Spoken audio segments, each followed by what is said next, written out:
Yeah, so should we wait? Let's go.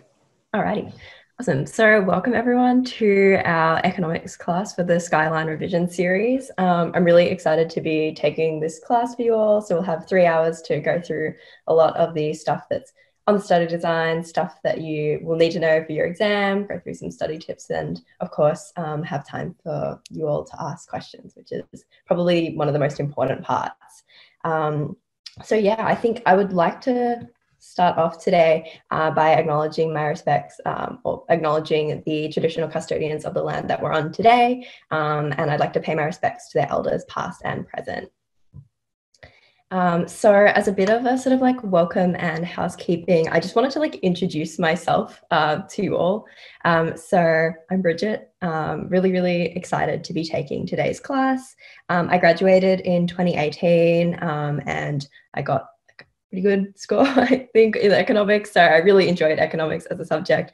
And I had a really fantastic teacher and I just really loved that subject. So I'm really excited to share some of my knowledge on economics with you guys.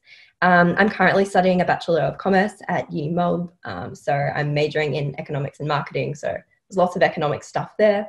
And here's a picture of my cat basking in the sun, which he's been doing a lot in quarantine. So yeah, that's basically me. So our session today is also in partnership with UBS. They've been super generous in supporting these like Skyline revision series, these programs. So like we've also got Alicia joining us today, and later we're going to be joined by Carlos for a Q&A a little bit later in the lesson. So I might hand over to you, Alicia, if you want to introduce yourself.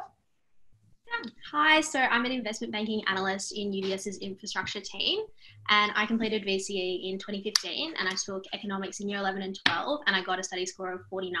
So yeah, like Bridget, I really loved economics. It was my favorite subject, my best, just because like I love studying for it the most. And I did a Bachelor of Commerce, like Bridget, at UniMelb, majoring in economics and finance, and also Japanese, which was nice to like mix it up a bit, do something more artsy. And yeah, I studied abroad a lot, and I love traveling. I love hanging out with my dog. He's sitting next to me when he wakes up. Maybe like I can introduce you guys. That's awesome. All right, cool. So when we like are like doing stuff on Zoom, there's like a little bit of Zoom etiquette to go through. Most of this is not like super like a big deal, like you can take this or leave it, but make sure like you're present through the session. It would be great if you could have like your mobiles on silent and make sure that like you don't have like a bunch of like tabs open. That can sometimes like limit bandwidth, so it makes it a little bit harder to transmit stuff, and it's also a bit of a distraction. Try to stay on mute when you're not talking, just to avoid accidentally like interrupting. You're welcome to have your video on, but you can also like not have it on if you want to save bandwidth. Throughout the session, I'm really keen for you all to sort of interrupt me, ask questions whenever. So that is something that is like totally fine to do. Feel free to use the chat function. I know Alicia will be monitoring the chat for me, so she'll be able to tell me if there's any questions there too. Thank you very much for that. And yeah, feel free to like, yeah, do whatever. This is kind of like what your Zoom thing might look like throughout, but if you do want to like unmute yourself to ask, like feel free to do that. That's pretty chill. So the next thing that I wanted to do for this class was to like have a look at how we're sort of feeling with economic stuff. So there's this like really cool software called Mentimeter, and you can basically like ask questions and it puts them in a really like cool format. So I wanted to ask a couple of questions of you guys just on how you're feeling at the moment in terms of economics and things like that. So if you want to go to this website and type in this code, you can do that. You can also scan the QR code if you've got like a phone and the little camera, can scan that. So I'll leave this up for a little bit. Actually, I think if I go here, this will allow me to do that as well. With that code. Alrighty, so the first question that I wanted to ask is sort of what word you would use to describe economics 3-4 so far. Yeah, awesome. So kind of difficult, interesting. I can definitely agree with those. It is like there's lots of content, which I think is like one of the most tricky things about it, because, you know, there is a lot. fun but stressful. Would agree with that. Yeah, there's definitely lots of different stuff. And I think a lot of it is tricky because it's not only there's a lot of content to go through, but also that the content has quite a bit of overlap, and they'll quite often mix in questions with like little bits from the study design that you might have learned at the start of the year, end of the year, and stuff like that. And for that reason, it's sometimes a little bit tricky to do the exam and stuff like that. Different. Yeah, I could see how it's different. I think, oh, cool, we've got lots more now. I think like on the different thing, I remember like it being very different to my other subjects because like it involved a lot of writing. So it was kind of like English, and it was a bit of a time crunch for me because I was personally quite a slow writer. But the actual content was kind of like there's a right or wrong answer. So it was like a little bit sort of science or mathsy in that way. Can be confusing, stressful, yep. Very relevant, absolutely. I don't think you could have picked a more relevant subject for this year especially. Maybe economics and bio would be a very relevant combination for this year.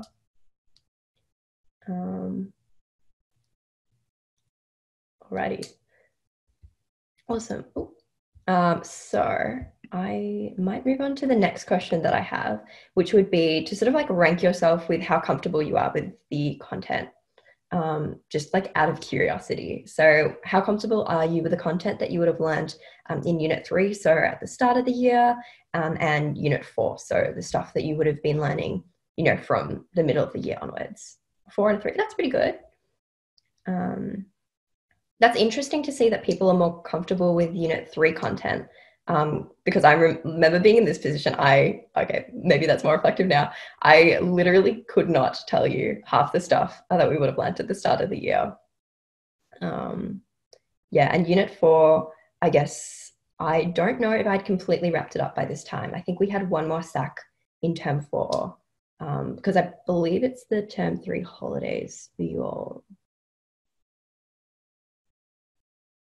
Awesome.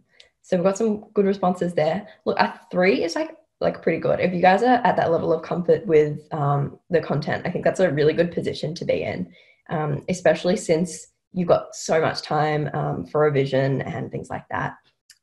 So we're going to be using these slides in the break that we're going to have. So I'm going to have this like ask me anything slide. So you can ask questions for me, for Alicia, and then for Carlos at the end of today's lesson. So like you're welcome to use this in that break period. So that's just going to be how we're going to do questions there. But also feel free to use the chat, and it's pretty like chill with whichever one you guys want to use. All right, so now that we've kind of got a bit of an idea of where you guys are at the moment, it's a little bit hard, of course, not being in real life. But yeah, so the sort of structure of how today is going to work. We've had our little welcome, so that's kind of done. The first topic that I wanted to go through were some study tips on like how to study for economics, because it can be a tricky subject to study for, and it's certainly something that I needed to develop my study technique for personally. Then we're going to go into some content. So what I'm going to do, I'm literally just going to pull up the study design, and we're going to go through like dot point by dot point. I might highlight some areas that students tend to find a little bit difficult, and also just areas that are really, really important and commonly show up on exams and stuff like that. Then we're going to have a break in the middle, so you can sort of stretch, run around a little bit. Sitting down on a computer for 3 hours is probably not the funnest, so definitely have a bit of a break there.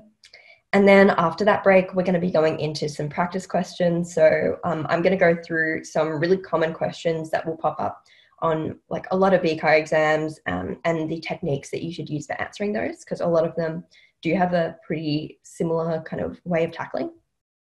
Finally, we're going to go into a bit of preparation for the exams. So there's a couple of things that you just want to do for economics. So something like keeping track of the economy over the past 2 years is an important thing that you have to do, but it doesn't really fit in the content, which is why it makes it a little bit tricky sometimes. And then right at the end, we'll have a Q&A with Carlos, and you can also ask me questions as well, or Alicia as well. But yeah, please ask any questions that you have throughout. I'm definitely repeating myself on that, but I really want you guys to get the most out of this session as possible. Yeah, so this is basically what I'm going to do under each of these here. So I guess like for the content, there are some changes to 2020. So that is something that I will go through and highlight. And I would probably say this study and content sort of aspect is kind of like what you like might want to think about doing. And then this practice and prep thing is kind of things that you'll definitely want to do before your exam comes around. So without further ado, I will jump into some actual sort of like advice content. So we're going to go through my top 10 tips for studying for economics. So these are basically my, like, from doing 3-4 economics and also tutoring 3-4 economics, my top tips that I think are hopefully valuable. Of course, with any advice in anything, absolutely take it or leave it. Some of these tips may not work for you at all, and that is totally fine. Study technique and studying for exams and what works for you is like totally different depending on who you are, how you study. For instance, I cannot stick to a study timetable for the life of me. That was suggested to me tons of times, never really followed it, and it was all good. So yeah, please with these, take what's useful and leave what's not.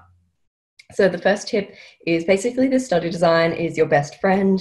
They basically contain all the answers to the exam, kinda. So it's essentially the dot points of everything that you would need to know in the exam. So you can see basically it looks like this document here, and we are going to be going through it in a sec. But, you know, unlike your teachers who can sometimes come up with some funky SAT questions and like questions that are not necessarily in this study design, VCAR and like the actual like year 12 exam cannot test you on stuff that isn't in here. And if they were to do that, they would probably have to give everyone like free marks. They have done that in past where they've had like dodgy questions and everyone just gets a mark for it. So this is a really, really important document to reference. So I would recommend, you know, printing it out, download it, you know, whatever, have a copy of it, make sure you're able to reference that and use it to guide your revision. And it is a little bit different for 2020. So you'll see throughout the document, which we're going to look at again, like these changes kind of look like this. They've crossed out some stuff and they've added some stuff in. So instead of like analyzing this specific piece of content, you're just asked to discuss it. For instance, I'm not sure which one this relates to, but we'll see in a sec, I guess. But yeah, really, really important. The study design is really helpful because it basically just guides everything that you would need to do. And it kind of economizes your time a little bit because you don't have to sit and look at like a massive thick textbook and go like, what do I actually need to know from that? Most of that knowledge would be, in fact, all of that knowledge that you would need to know is contained within this study design, which is nice. The second tip that I would suggest for economics is to develop your study technique. So study technique is something that is always like developing, like, you know, as students, like we're constantly evolving how we study for different things. And, you know, there's always just going to be like little tweaks that you're going to make. And of course, you're going to study differently for different subjects. For me, for economics, the study technique that worked best for me was like, first of all, summarizing my notes. So summarizing the content that I would need to know. You can, when you are making like summaries, you might have like a summary book. I know that's something my teacher recommended. You might have like typed notes or something like that. But I would really recommend having the content that you would like to have like in your brain written down, wherever that be. So whatever works for you. I think that's really important. And when it comes to your summary, I would also recommend using the study design in there because that can make it, I don't know why my pen's not working. That's going to be really frustrating. Hopefully that fixes itself. But yeah, you want to use the study design is what I was trying to write there to kind of guide that. The next step is, for me, was going from my summary, which was everything that I would want to like have in my brain, to actually putting that in my brain, if that makes sense. So I would do that through like active recall. So I would make flashcards on Quizlet, which is a fantastic online program for flashcards. Basically, you can have as many flashcards as you want. It's nice, it's online, so you're not like killing trees, and you can put all that content there and remember it that way. So you can do like flashcards, quizzes, etc. I'm basically a walking ad for Quizlet because like in all of my classes and stuff I recommend it, but it's because I like really do use it. Like I probably have like, I don't know, hundreds of sets from like high school and uni, and it's like one thing that's been able to really like effectively get me to remember content. But that might not work for you. So active recall can come in the form of things like flashcards, like Quizlet, but also you can make like questions for yourself. So I know some of my friends used to have this little book where they would write, you know, say we were looking at economics, what is GDP? That would be their question. And then they would go ahead and like write their answers in a separate book and sort of like check their answer, I suppose. So it's a little bit like that whole thing, like, I don't remember, like when I was like learning to spell, when you do that sort of like, you look at the word and then you cover it and then you write it and then you like look again to see if you've got it right. It's kind of like that. Essentially what you want to avoid doing, and there's plenty of like online resources and videos and stuff on this, but you want to avoid just remembering information, not remembering, recognizing, that's the word I'm looking for. You want to avoid recognizing information. So for me, like if I was reading in my notes, which is something that I used to do, which I found was quite ineffective, when I was reading the notes, I would be like, oh yeah, I know that. Yep, cool. Yep, done. But it wasn't me actually recalling that information. It was just recognizing that that information was like a thing that I had learned. So you want to try and make it so you're actively like sort of forced to recall it from like your mind instead of like something on a piece of paper.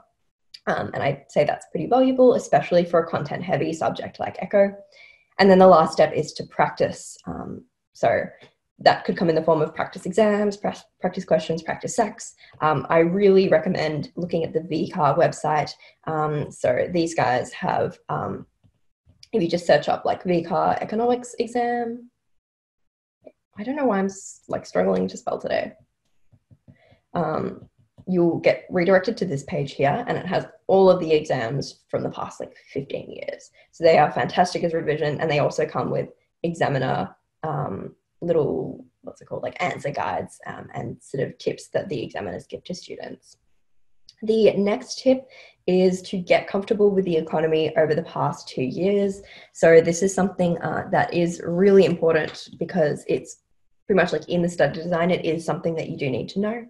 And like my tip for this would be make sure you've got a nice way of remembering your stats.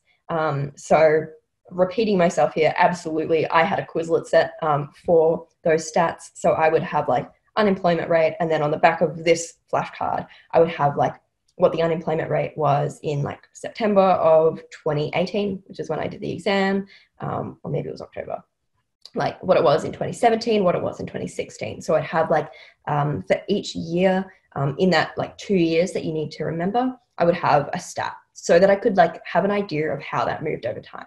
So if you're looking at something like GDP growth, for instance, we know that GDP growth was like kind of slow and now it's really taken a dive. So you kind of want to have that idea of like how things have moved, or that mental kind of graph for these stats, especially your key stats, which are unemployment,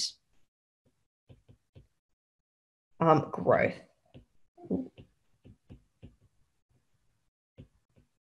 Oh, this is going to be very annoying. It was not doing this to me last night. That's fun. Okay.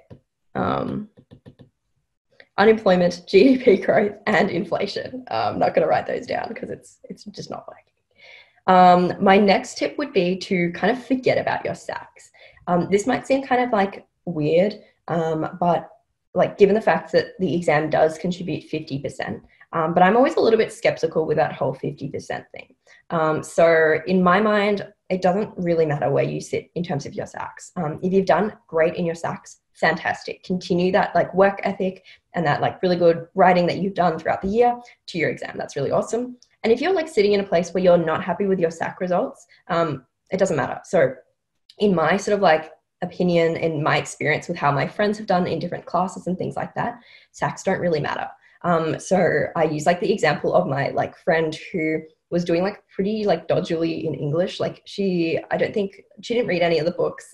She wasn't really happy with her SAC marks, but she did a lot of practice exams for the like final English exam, and she ended up with like a 44, and she like still didn't read any of the books. So like everyone was like super salty that like had like studied like super hard throughout the year. But like this friend had done like really amazing on her final exam, which is why she got such a fantastic score. So that kind of like goes to show, no matter like where you're sitting at the moment, no matter how confident you're feeling with the exam, there is like thankfully a lot of time between now and the economics exam for you to really like nail down those concepts and get used to writing these exams. And that puts you in a really, really good position to be able to absolutely smash the exam. So like wherever you're sitting now, this kind of goes for all your subjects. Forget about that, you know, focus on like really studying for those exams and trying to do as well as you can. That's all you can do. But, you know, like given the fact that there is so much time to study, you can put yourself in a really good position.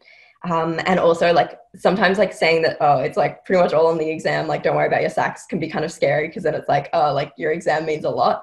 I totally get that. A couple of like good things about the exam. Number one, like I mentioned, you have like 2 months to study for it, which is great. Number two, teachers take the exam really seriously. So hopefully your teachers have been good with this sort of like online thing and they're willing to accept like practice SACs and mark them. And number three, your exam, like if the exam is hard for you, it's going to be hard for everyone. So there's no kind of different exams that you might be like given that might put you in like a worse position. The exam is going to be the same for literally everyone in the state. If it's a god-awful exam, it's like a terrible exam for everyone. So hopefully that reassures you a little bit. I don't know. It's still like a scary thing to have like a lot of marks writing on an exam. Like I totally get that. I was like absolutely like worried about it as well. But you know, try and like reassure yourself, you know, you like have got this and you'll be able to, you know, have a look at all of that content and be able to like pull it together for the exam.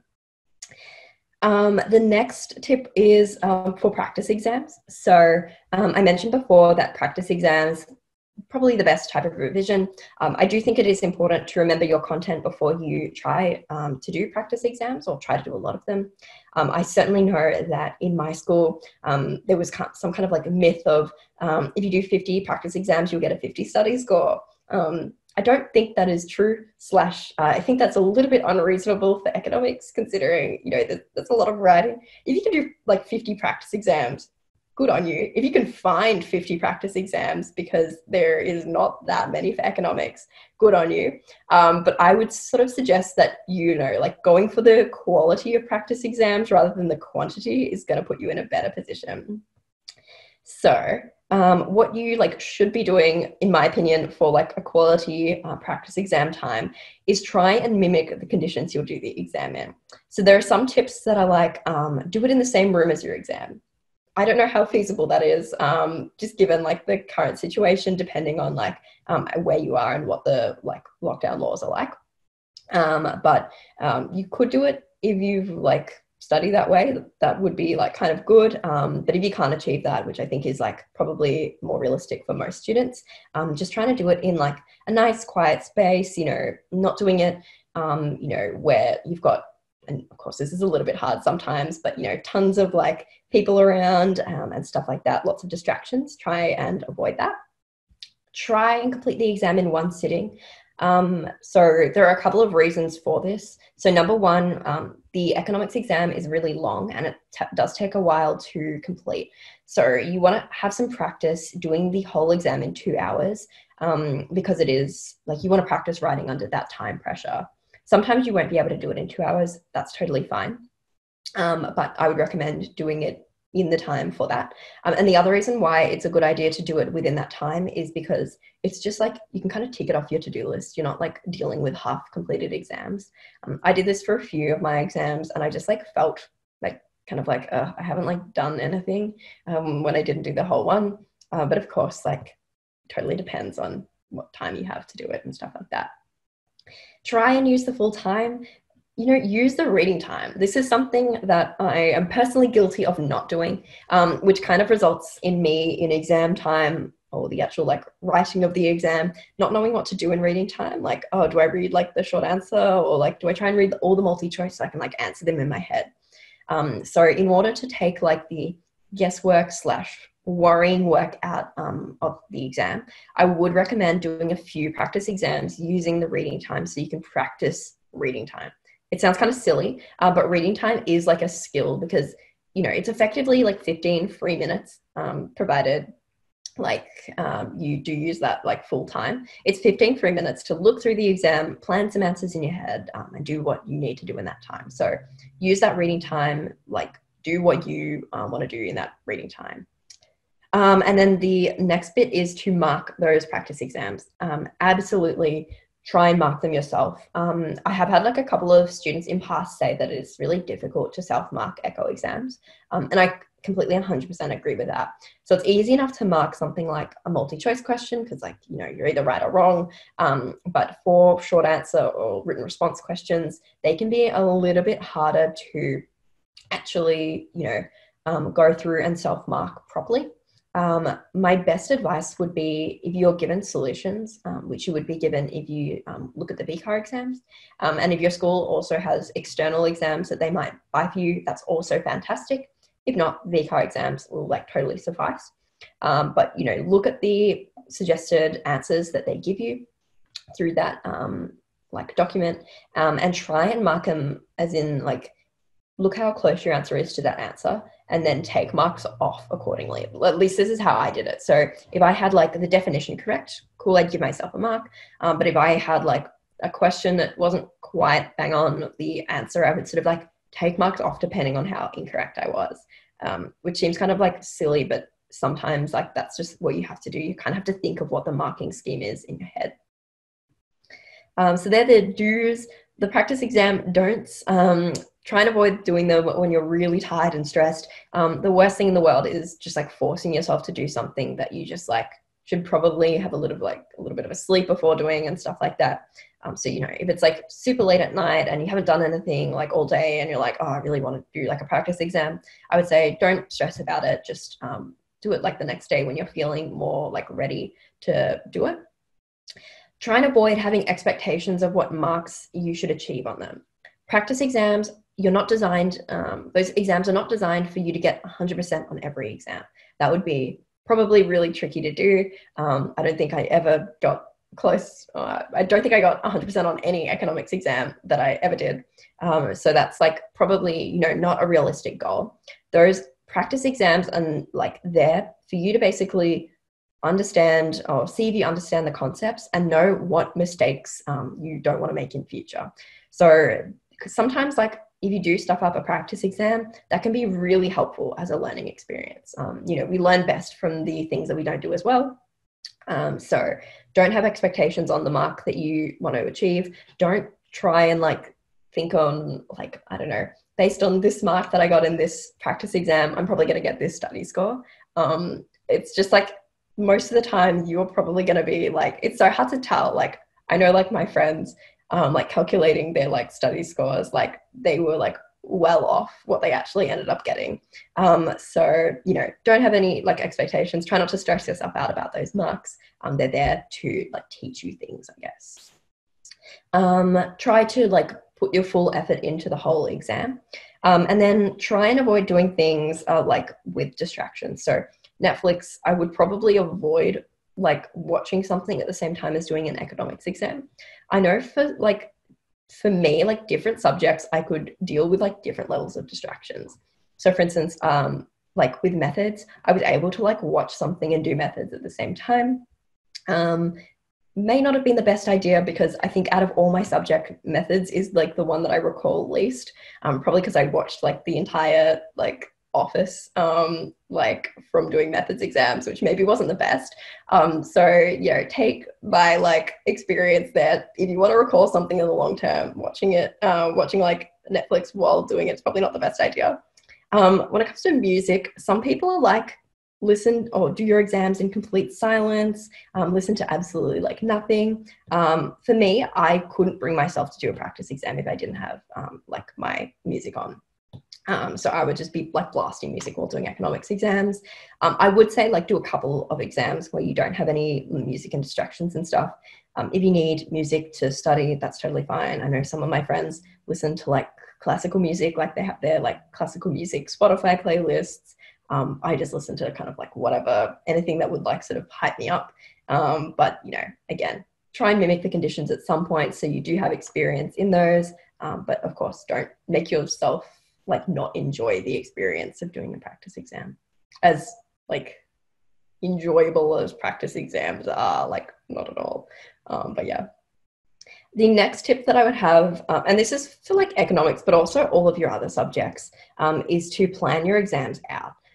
So the sort of like method that I would use to plan out your exam, like study, and I guess like what you want to achieve over these holidays, and also when it comes to sort of like swap back right before your exams, I would recommend having like number one, like a big to-do list. Oh man. Okay, I'm not gonna write. A big to-do list can be really, really helpful for basically, you wanna write down everything that you would like feasibly want to do between like now and the exam. So I would have wanted to do like these practice exams here, looked at all of these flashcards, you know, done my review for budgetary policy initiatives, and like looked at my economic stats. Of course, like this like to-do list can be much longer, can be much shorter. It just totally depends on what things you want to have done. Then the next step, and this was for me, so this may not work for you at all, but I would recommend plotting out those like to-do list like points on like a timetable or not a timetable, like a calendar. So for me, I would have on my little like calendar thing that I just made in OneNote. It was just like a table. You know, on this Monday, I want to do like an English essay and an economics exam. Or, you know, I want to do an economics exam every 3 days and a chemistry exam every 2 days or something like that. And then I would kind of like plot that into this little calendar here. So then I would have a bit of a plan of, okay, this like really long to-do list is super overwhelming, but I'm breaking it down into more bite-sized chunks for what I need to do like every day during this like revision period. So for me, that was like pretty helpful. So I would recommend having something like this, have a little to-do list every day. Like you might use like a sticky note for like, you know, today I want to do an English essay, an economics exam, and a chemistry exam or something like that. It totally depends. Of course, some things might not work for you. If you like, I don't know, you use like Google Calendar or something, like blocking out time to do like this exam on this day might work for you. There's lots of different options. I would just say like, I would recommend having a plan just because it just makes your life a little bit easier and you don't get as overwhelmed with a big to-do list because that's personally something that I find like hard to deal with, like having a lot of things. The next tip would be to make a list of your mistakes. This is probably one of the most helpful tips that I learned from year 12. I don't remember who told me to do this, but someone suggested, might have been my chemistry teacher actually, having like an exam log. So you basically show like what your exam was. So say like I completed like the 2017 VCAR exam. I would put that in there. You would write maybe like what grade you got on it, write some points that you did well, write some areas that weren't so good, some like areas of concern. Have a look at the specific marks that you lost, and also the actions that you might need to take in order to like fix those mistakes, if that makes sense. So like, I guess if you're looking at the like, for instance, if you were looking at your exam and you realized that, you know, you did really well on like the budgetary policy stuff, but you don't remember anything from the start of the year on supply and demand, you know, you would write that in, and your action to be taken would be revise supply and demand, like graphs and answers and things like that. So this is super helpful. I sort of found my one that I wrote in year 12, like the other day. And I think like it is pretty helpful just to like know basically what not to do. And the other reason why I like this is because this little table, I suppose, of your mistakes is a fantastic thing to look at, you know, the night before your exam. So the night before your exam, you don't want to be doing some crazy revision, trying to jam all of your like flashcards into your head and cram the whole course, reread your textbook, whatever. This is just a nice thing to do to kind of remind yourself, you know, I actually like did pretty well on these topics. I know that I'm not going to make mistakes on these like specific areas. And I know that I've kind of done these things and I've revised my areas of weakness. So I put myself into a good position. That positive self-talk is very helpful before exams, even if like realistically, you're not going to learn that course 100% the way through. And it's like something that is like very, very hard to do. You just want to like put yourself in a position to do as best as you possibly can in that exam. The next tip is to look at exam reports or examination reports. So these are basically let me find like a little photo here. They're on the VCAR website, and they essentially consist of like VCAR roasting past students. So there's like a bunch of points of like, these students really struggled with this question. They don't know anything about like X, Y, and Z. So that can be very, very helpful to look at.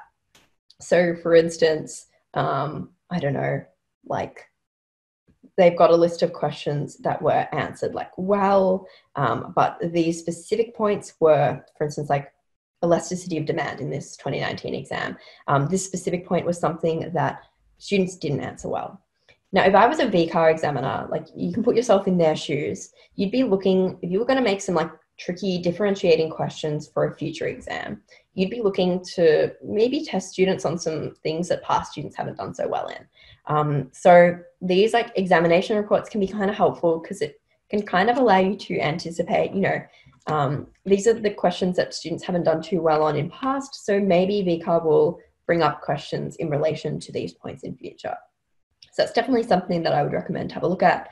And again, it's just another form of feedback, I suppose. Even if you have not actually like done this exam yourself, you might have done it as a practice. So you can use it to look at, you know, what you should try and avoid doing or try to ensure you do in future. Yeah, plenty of good stuff there. My second last tip would be to practice writing under time pressure. So I certainly found, I'm a really slow writer. So I found English and economics to be a bit of a struggle. I really enjoyed both the subjects, like I really loved economics, but I found it really, really hard to write in those 2 hours. So my best like advice there would be to practice writing under that time pressure. So, you know, set aside your like 2 hours to complete the exam. You want to make sure in your exam that you're able to allocate enough time to each question. So for instance, like you don't want to have a 2-mark question taking up 5 minutes of your time. So, you know, it can be really hard to cut down on some of the information. The reason why I found economics such a time crunch is because I used to kind of like try and avoid losing marks by including as much information as possible. And I would end up like writing over the lines, even though what I was saying some of the time was not really relevant to that question. And sometimes when I would write too much stuff, what I would write would be like incorrect. So you don't want to kind of further engage to the point where you accidentally lose marks. You want to be nice and concise and practice completing those questions under time conditions. So there's a couple of things that you might want to do.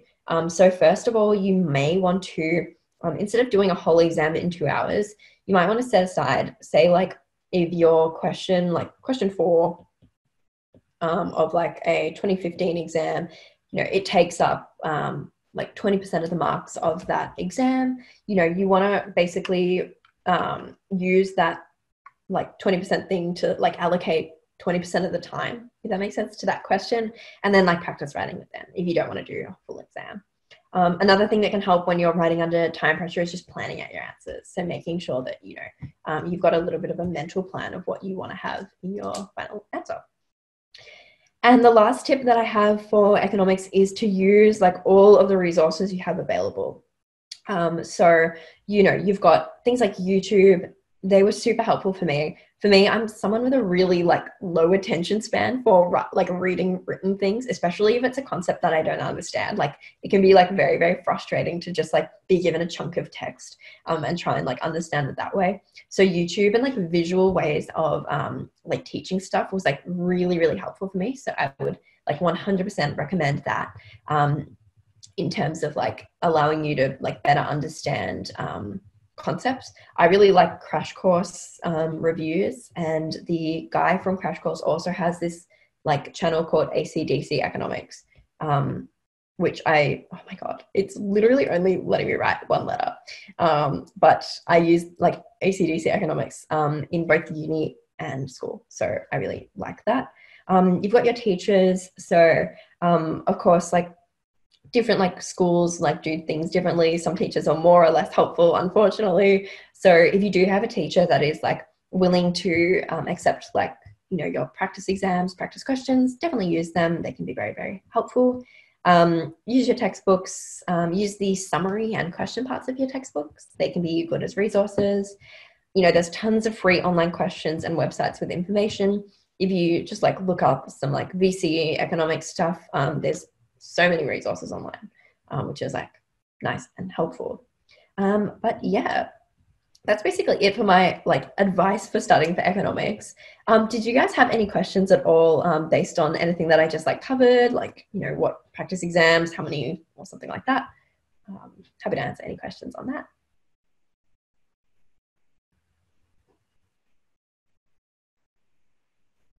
All right, I might just jump into the content, but if any do pop up.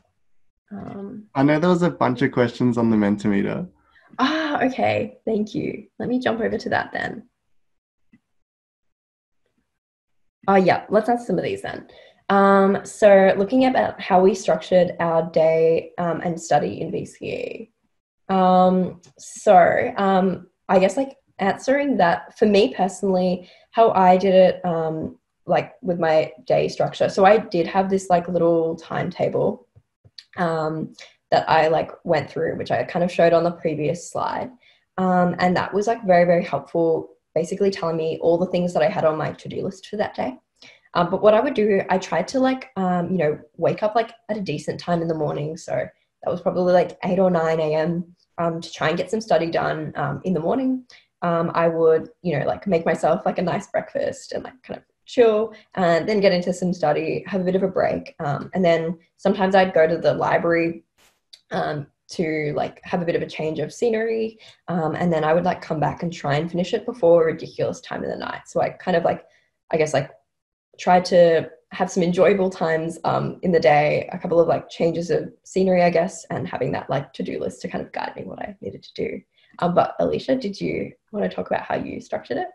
Yeah, so like I was quite similar to Bridget. I never tried to like wake up too late or go to bed too late. Just try to keep that routine. I think the only thing like that perhaps Bridget probably did as well, but didn't mention, like I used to always like schedule things to look forward to. I think like when you think like at the start of the VCE period, like, oh, it's only going to be a month, I'm just going to study as hard as I can, but like that leads to a lot of burnout. I found it really important to look forward to like on Saturday for like 3 hours, I'm going to catch up with my friends, or, you know, like tonight I'm going to like go out and have dinner.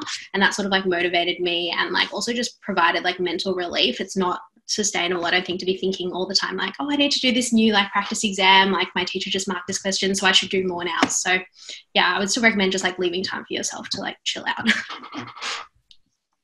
Yeah, no, I definitely second that. Like 100%, there were like days that I had like set out to be like, okay, I'm like literally not going to do any study this day, because like you're so right, like burnout is such a thing, because you know it is really that kind of like slow burn. Like I know that some of my exams were so late in the actual thing, and I was like, I just would feel like guilty if I wasn't studying all the time, which is just like a really exhausting state of mind to be in.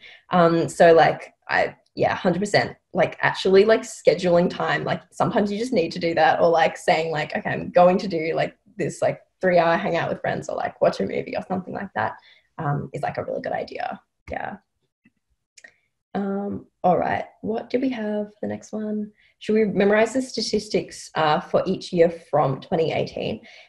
Yeah, so I would recommend having, so for the like actual economic stats, I would recommend having like 2020, the most recent stats you can get. So for some indicators, you can get October statistics. So for instance, like unemployment, they'll have like a stat from October or November, which is when you're doing the exam. Sometimes you don't have that luxury, so there are some like lagging indicators. So for instance, like GDP, those stats come out super late. So I would just go with the most recent statistic that you can find, and then I would have this statistic that you've got from that like month in 2020, and then I would look at the same month in 2019 and 2018. It is annoying to have to memorize the statistics. I would say like bare minimum, make sure you know like the stat for 2020 and at least like generally how it's moved within the 2 years. But if you can put those statistics in there, or at least like be aware of them, it can really like elevate your answers and stuff like that. But again, like, you know, pick and choose those statistics. You don't want to be memorizing a bunch of like numbers, because that's just like not fun. You just like want to have just like those really like important baseline ones, like growth, GDP, inflation, and some other indicators as well. All right. So how many hours do I? Okay. So in terms of like how many days I studied a day for Echo, that's like a really tricky one to answer because I don't remember exactly how many hours I would have done it in that sort of exam like period. I probably would say I would maybe do like 2 to 3 hours every 2 days or every 3 days. So in my exam period, what I tried to do was like schedule it out so that I would study for like this specific subject like every 2 or 3 days, so that it wasn't like every single day I would do it, because otherwise like I would get really bored of just like doing economics. So that's basically how I structured it. In terms of like doing like motivating yourself to do work even if you don't feel like it, I would say like number one, make sure like you've set yourself up a like good space and time to do work in. So, you know, it's really hard to motivate yourself if you're like tired, if you're like hungry, if you haven't been doing like things like, say you like exercise a bunch and you haven't been doing that a lot. So I think like number one, first step of motivation is like taking care of yourself. Step two would be, you know, just when it comes to like tasks, breaking them down into smaller bits. So maybe instead of like doing a whole exam, just doing like question like 4 from an exam to sort of like have a practice writing that under time period, a timed condition, having a bit of a practice with, you know, doing some like flashcards for a specific subject, just like doing it in sort of small tasks. Did you have anything you wanted to add to that, Alicia? Yeah, I was just going to say one thing, like I really found the list thing and like the to-do lists and error lists that Bridget was talking about really useful, because I think it makes it really digestible. Like when you sit down and think I've got like a whole year's worth of content to learn, it's quite scary. But if you've made a list of like, I know how to do 70% of the course, it's just these like few concepts, it feels much more like achievable. It's like, oh, I can do that. I can learn 5 concepts. That's fine. So I would recommend that. And I think as well, it's just the converse of what I said, like at the same time, we need to take time for ourselves. But I think for me, it was just, it's not that long. Like the exams, you've already been working so hard the whole year. It's only like 2 or 3 more weeks. And like, how great is it going to feel like after that? I used to always just imagine what it'd feel like walking out and like throwing my notes in the bin. So like, like one good thing.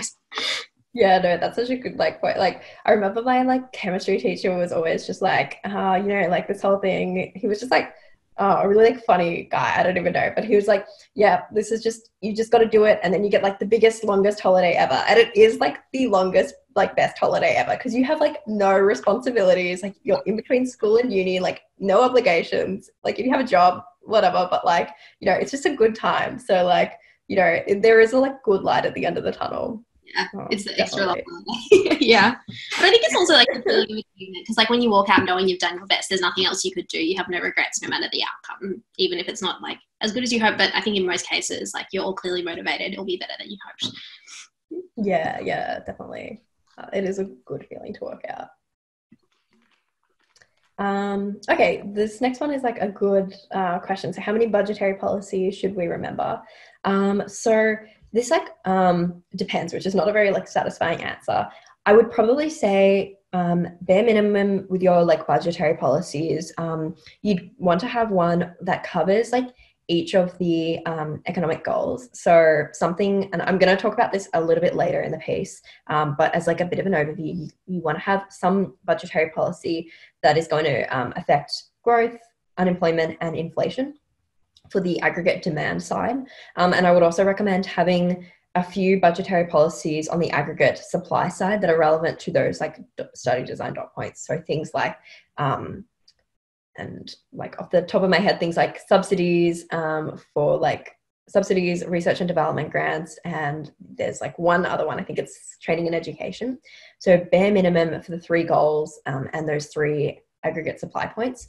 I would recommend having more than that. I would probably suggest have one for each like element of aggregate demand as well. So like something that would affect consumption, investment, government expenditure, as like that there. In terms of how many I remembered, I think I would have probably remembered about 8 to 10. I think I had more in there just in case, because I was just like paranoid that I wouldn't have enough examples. But to be fair, I could have gotten around with like a few like better selected examples that covered those points. Yeah. All right, the next question, what's economics like in uni versus in VCE? Yeah, that's a really good one. So for me, I don't know, I definitely found that I did not expect as much maths. So in uni, there's a lot more maths than in VCE. So in VCE, like economics is a very written subject, but in uni, there's a little bit more maths in terms of like economics. To be fair, it's not really, really difficult maths. Like a lot of it, at least I'm in like my second year at the moment. But for me, the economics maths isn't, ridiculously insane. I would probably say it is easier than what I would have found methods to be, but I haven't done it in third year, so I cannot vouch for that. I think it does get harder. But yeah, but I like don't mind it actually. I think that the maths is not there because like, you don't get points for like doing this equation and then like, cool, there's like your answer. You kind of get points for using like a little bit of maths to back up your answer. And it's kind of used as a bit of like a model to further extend your understanding of that subject. So for me, it's less content heavy, a little bit more mathsy. I kind of enjoy that less content heavy side of it. But yeah, that was definitely the biggest difference for me. What about you, Alicia? I think I totally agree. Like I was shocked by how much maths there was. I was like, oh my gosh, I have to remember methods. Like I was so surprised. But I think the other like thing about it is I just noticed the subjects are much more specialized. Like I took like specifically environmental economics. I took one like specifically about economic policy. I quite like that because it sort of allowed me to like pick and choose like the aspects that I thought would be super interesting. Yeah. Yeah, that's really cool. Yeah, especially in third year. I think in first and second year, it is still generally like the micro and the macro. But in third year, when you can sort of pick electives, I think that's where I really enjoyed it the most because all the knowledge like from the past couple of years came together to like one specific subject that all like part of economics that I personally found interesting. Yeah, no, that's really good. I'm doing like one third year subject at the moment. So like in university for most unis, you do get like it divided into like microeconomics and macroeconomics, and you do a few subjects to kind of build up your knowledge. But I'm doing a third year one at the moment, which is like behavioral economics, which is super interesting. Like we got given like one of the pieces of content is basically a like mathematical-ish model. It's not super like difficult or anything, but like for like explaining why people are like impatient, why people procrastinate and stuff like that. Like it's just like really interesting. So yeah, there's definitely like you said, like a lot of choice once you've like nailed those basics, and you can do some really interesting stuff. So yeah, it's a good time. All right, which order should we do the exam in? And that's a fantastic question. I am very like for do the written response first. So the way I would do it is I would do the written response first, then I would skip all the questions that I was like, nah, I can't be bothered. If it was a 8-mark question there, I would be like, that's future me's problem. And then I would do the multiple choice as a bit of like a fun break, as fun as multi-choice are. And then I would come back to those short answer questions that I couldn't answer. For me, that worked. Some people suggest doing multi-choice first because then you can mentally like answer it in reading time and then just write down the responses quickly. Is that what you did? Yeah, that's what I would do. Yeah. I think it's probably like my personality. Like I feel like if you had 5 minutes to go, I could quickly jot something down for all the written responses because I always had the problem as well of like not finishing the exam sometimes. So I sort of liked to like mentally just have the multi-choice done as quickly as possible and like forget about it and never see it again. But I mean, yeah, I can see like how that would work as well. Because when you written response, I was like trying to like get my way around it until the last 5 minutes. I was like, oh, now I have to try it. Yeah, fair enough. I to be fair, like it probably doesn't matter too much, but I think it does come down to this sort of like person you are and like how you go about it. Because like for me, like I cannot sit there and like write something for that time. Like I needed that like break. But yeah, no, I think it's probably like more time efficient to do the multi-choice first, because if you can like do it in the reading time, then you basically have done like a bit of that exam and like, it's out of the way. It's 15 marks done. So yeah.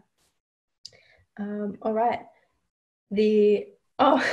Thank you. That's so nice. Yeah. All right.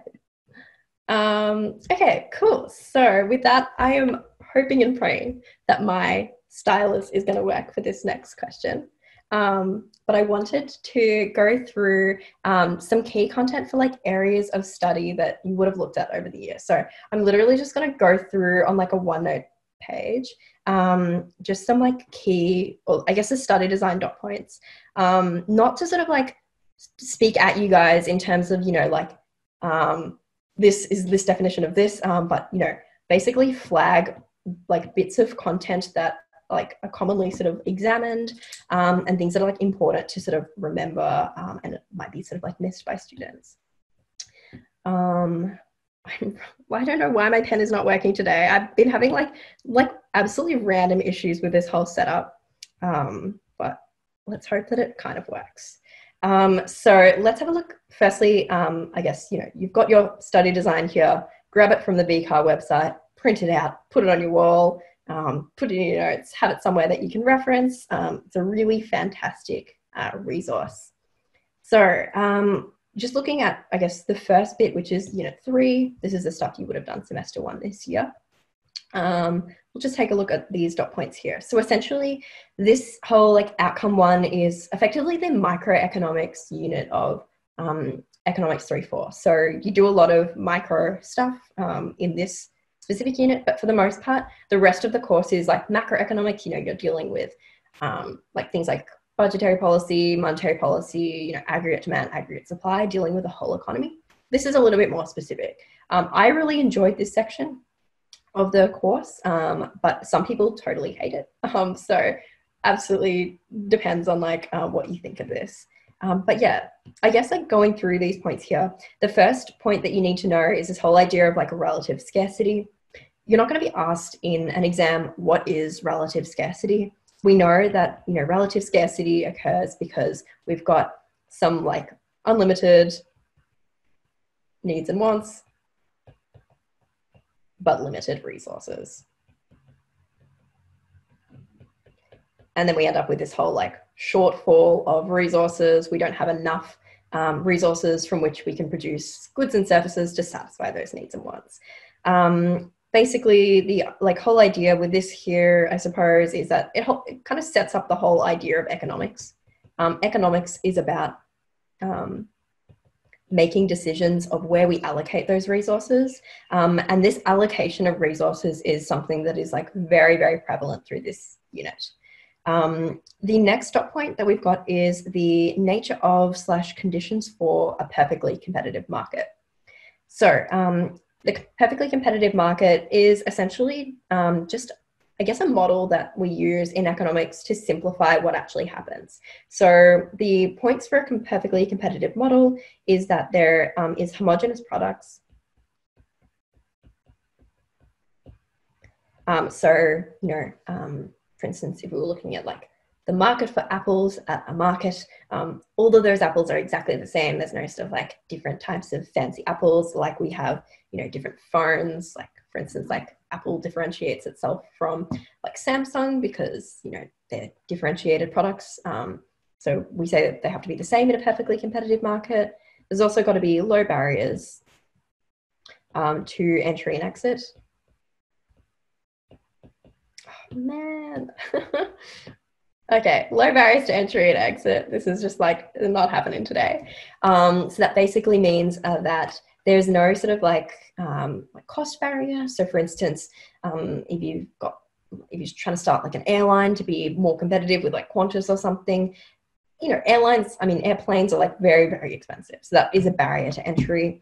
And barriers to entry can also come in the form of government regulation. So I cannot go and start off Bridget's airline because I don't know how to fly a plane. So there would be some regulation involved with that.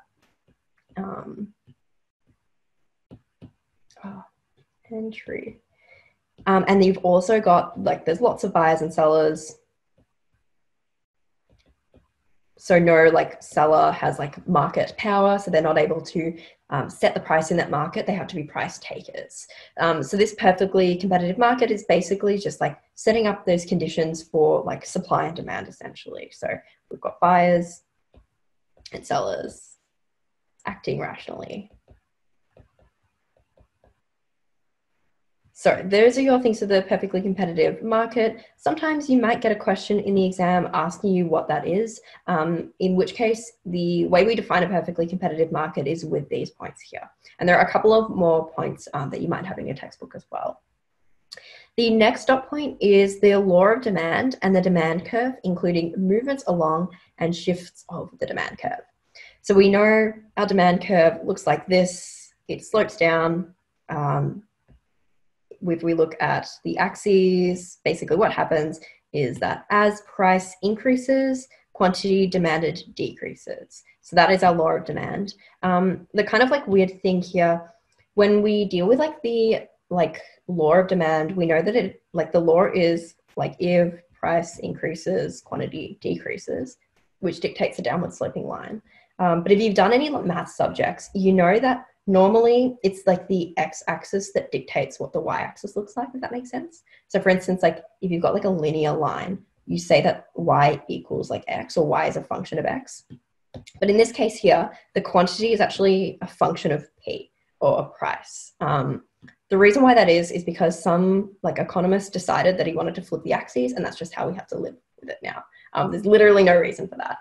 If this doesn't make any sense to you, if you don't like do maths and stuff like that, just like ignore what I'm saying. But if it is something that you've kind of looked at, like why do we put quantity on the x-axis? It's literally because someone just decided to do that, and now we just got to deal with that. So when it comes to demand, the couple of things that are important to kind of note that might be examined on is like shifts in demand and movements in demand. So it's really important to distinguish between a shift and a movement in demand, or supply for that matter. Shifts in demand are going to be caused by non-price factors, and movements will be caused by price factors. So a movement in demand would be basically, you know, if I'm at price, this price here, and the price increases to like P1 to P2, then I'm going to have this contraction in demand. That's a movement in demand because it's caused by price. And those movements in demand are most commonly caused by shifts in the other thing, which would be supply in this instance. So that's a movement. It's caused by a price factor. A shift in demand is going to be caused by a non-price factor. So anything that is not price, which can be things like disposable income, you know, prices of like basically anything here, you know, prices of substitutes and complements, preferences and tastes, interest rates, etc. All of those things are not price, but they can cause demand to either shift left or right. And that is going to influence the sort of equilibrium there.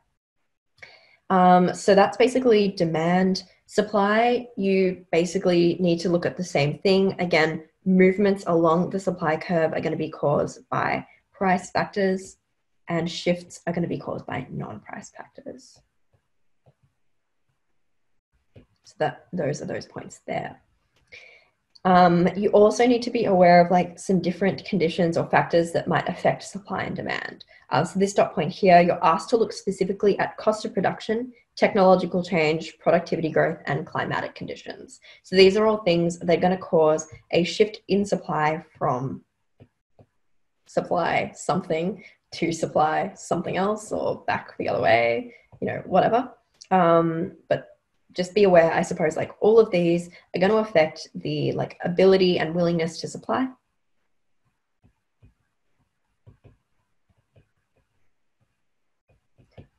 Which is going to like in turn shift the supply curve. And then the next dot point here, this is a really important dot point, and I'm actually going to go through how you would answer a question in relation to this in the next part of the like presentation kind of thing. But it's the like effects of changes in supply and demand on equilibrium, prices, and quantity traded. So this is how like price and quantity in equilibrium respond to changes in supply and demand. Really, really important point. The next question, or the next dot point here rather, is this idea of relative prices in markets. This is a really, really important point, and this is something that students quite often get incorrect, / they don't recognize when these questions like pop up, including myself. So relative prices, I mean, they're basically the prices of the price of one thing relative to another. So the actual like definition of a relative price is like relatively straightforward. But basically what happens, or the connection that we need to make, is that relative prices lead to an allocation of resources in an economy. So what happens is if we look at an economy, let's say this economy produces like only, I don't know, let's say it produces drink bottles and pens. These are our options. So say everyone is like sick of writing. They're like, we just need like water to drink. These are just things I have on my desk. I don't know why these are being chosen as examples. But say like if people demand these water bottles, the like impact of that on these like two goods here is that there's going to be a higher relative price than for water bottles than there is for pens. So we would say that water bottles have a higher relative price. This means because we know that firms in economies are profit maximizing, firms are going to be able to make more money by selling water bottles. So firms basically see this price signal. And this is like a good word to use in your explanation of how relative prices lead to an allocation of resources. But they basically see this price signal and recognize an ability to make like higher profits. Therefore, they're going to allocate resources to water bottle production. And they're going to allocate their resources away from pen production. So in this instance, basically what's happening is this like change in demand in the economy results in these changes in relative price, which means that it changes how, how profitable this specific like production of this good is, and therefore whether or not resources are allocated to that good. So the whole idea here is that if the market allocates resources based on based on relative prices, it's supposed to be an efficient allocation, because the reason why firms were producing more water bottles is because more people demanded them. And that demand resulted in this like change in price, which then resulted in firms shifting their resources to what society demands. So ideally, this whole like idea of allocation of resources due to relative prices should be really efficient. It should be allocatively efficient because it's going to allocate resources to different goods and services that people are interested in. Of course, that does not always happen, and that's what's explored when we look at things like market failure. But that's basically the idea of this dot point here and why I kind of wanted to flag it. Sometimes you'll get questions that might come in the form of like, how are resources allocated in a perfectly competitive market? Or, like what is the role of relative prices in an economy or something like that. Quite often the links to this specific dot point are vague, but I swear they're in like every second exam that I've looked at, because I've been like writing exams over the past like couple of weeks, and the VCAR exams that I look at tend to like have this dot point there somewhere, and they tend to be very, very poorly answered, which makes sense because it's like a very, very subtle link. The next dot point here is the meaning and significance of price elasticity of demand and supply. This is a really like good dot point in there. I mean, the slide that I showed on the examiner report before basically said that students found this dot point really difficult to answer. So to go over this like briefly, price elasticity of demand and supply relates to the responsiveness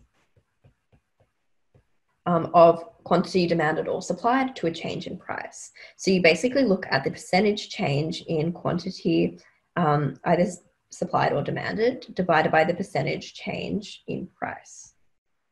I'm using this little delta here to represent change, by the way. So this is saying, like for instance, if the price of my like water bottle went up by a certain amount or like a certain percentage, how does my demand change in percentage terms to that like change in water bottle price? So like for instance, I'm trying to think of like a good that is price inelastic. So we look at something like petrol. Petrol is like pretty much a necessity if you drive, I guess. So, I mean, less so now given the fact that people aren't driving as much, but generally the price of petrol doesn't really prevent people from like filling up. So sometimes you might buy a little more or less, but for the most part, if petrol prices change, people don't really change their consumption because they need to drive to work or drive to school or whatever. So in that case, if the price of petrol goes up by a certain percentage, the demand will go down by a percentage point that's less than that price change. In like that instance, the quantity demanded is less responsive to price, or it's not as responsive to price. So I would recommend for this like price elasticity of demand and supply, look at some like notes based on it. You know, keep this equation in mind, as in percentage change quantity divided by percentage change in price. And then you might want to look at the points where you consider something price elastic, price inelastic, or price or like unitary elastic. So typically, if the price elasticity of demand is equal to 1, we say that it's like of unitary elasticity, demand changes in like the same way that price does in percentage points. If the price elasticity of demand is less than 1, it's inelastic, which basically says that quantity changes by less than price.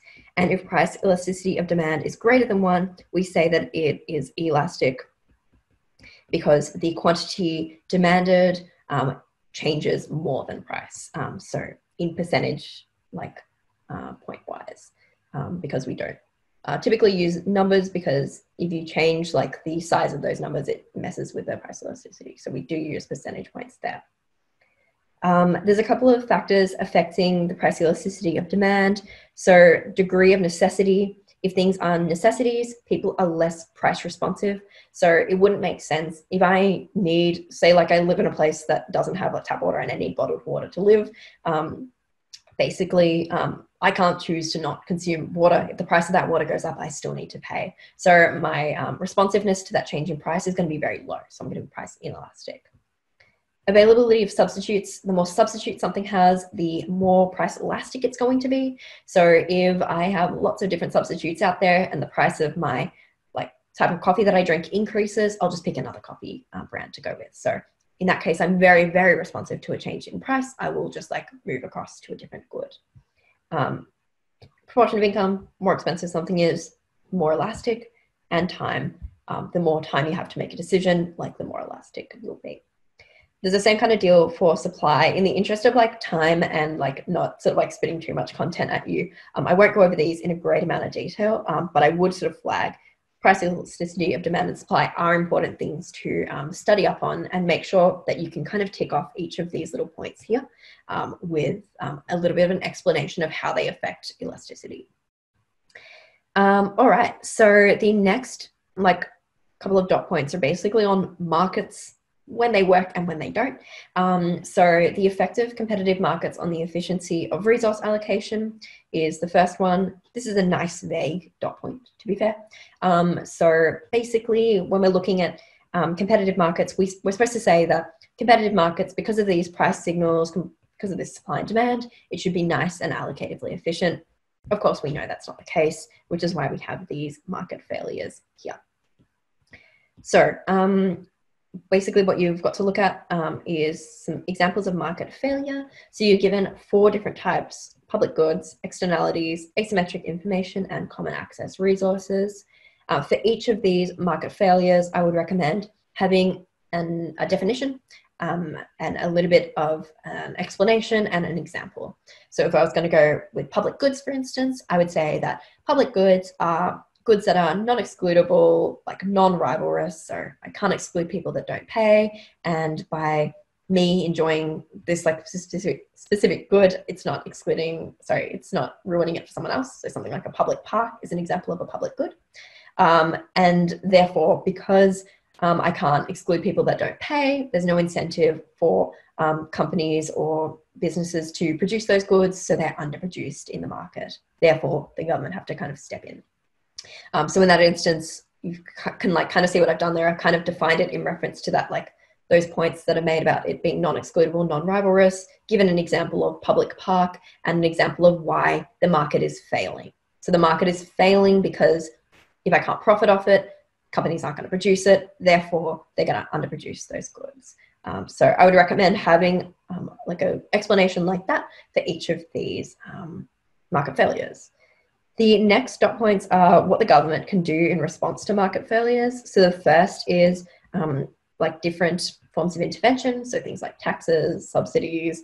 So you might see taxes in relation to like excise taxes for tobacco, which is a negative externality, subsidizing things like vaccines, solar panels, and regulating things like fishing from lakes and stuff like that.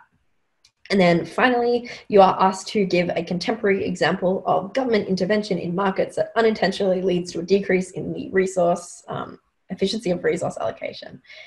So have an example from the past couple of years, I would say. To be fair, like this question, I feel like I did think that it would only be something that would pop up in like SACs, but this actually definitely has been on the VCAR exam in the past couple of years. So I definitely have an example up your sleeve. One thing I forgot to mention for efficiency, it's a good idea to look at the 4 different types of efficiency that they do give you. So those efficiency types are allocative, productive, / technical, intertemporal. So being efficient in like not using all our resources now, but saving them for the future, and dynamic. So those are my efficiency types there. So that's a bit of a breeze through, and like understood that this was like absolutely not enough time to go through all this content in a amount of detail. But what I would recommend is just like looking through these points and kind of examining all the things you need to know. So for instance, for price elasticity of demand, in my notes, I would definitely want to have like this equation there. And for efficiency, I would definitely want to have like a definition of these types of efficiency there.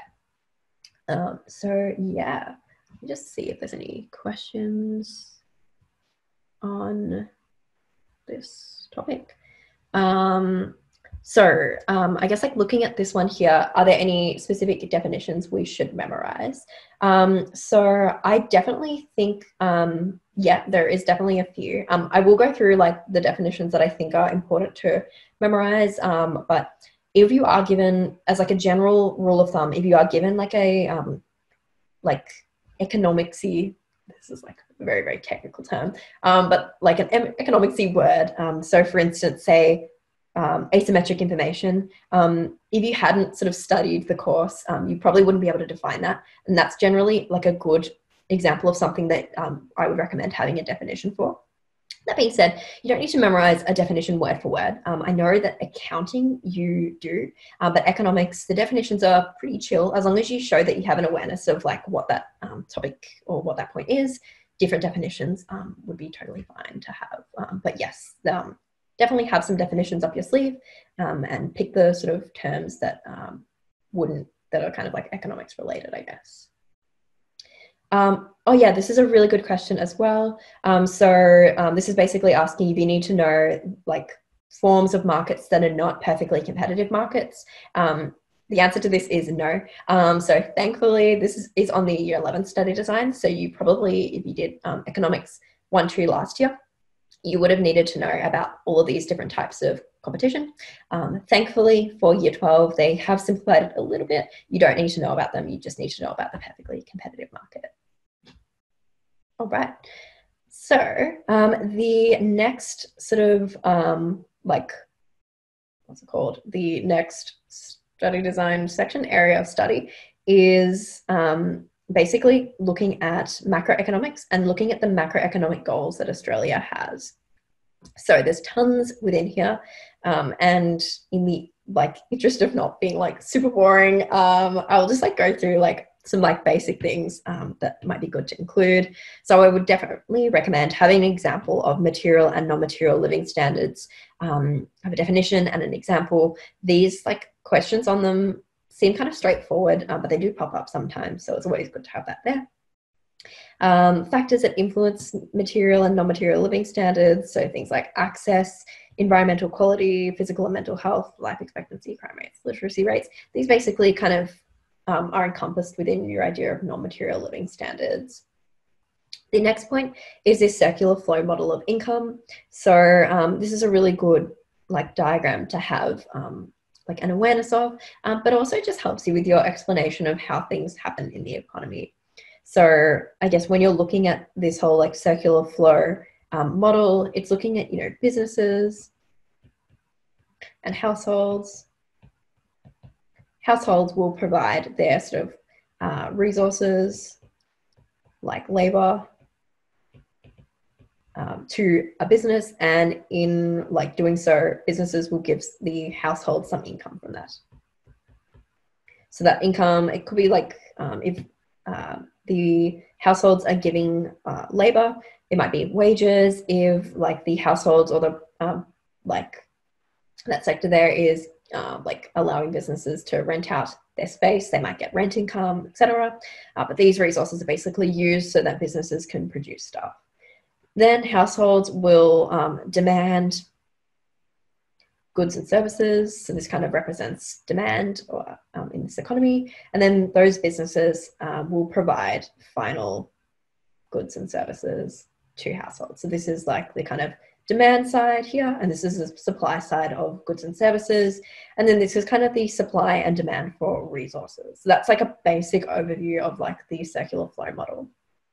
And you want to kind of look at adding in like the government, financial institutions, and the external sector in that like model. So the government takes money, so they have leakages from the economy in the form of taxes, but they have injections into the economy in the form of like government expenditure.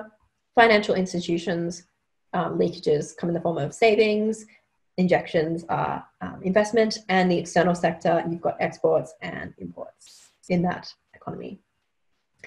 The next idea that you need to look at is the nature and causes of the business cycle. So I'd recommend having a definition of what the business cycle is and looking at, you know, the causes of those fluctuations in economic activity over time.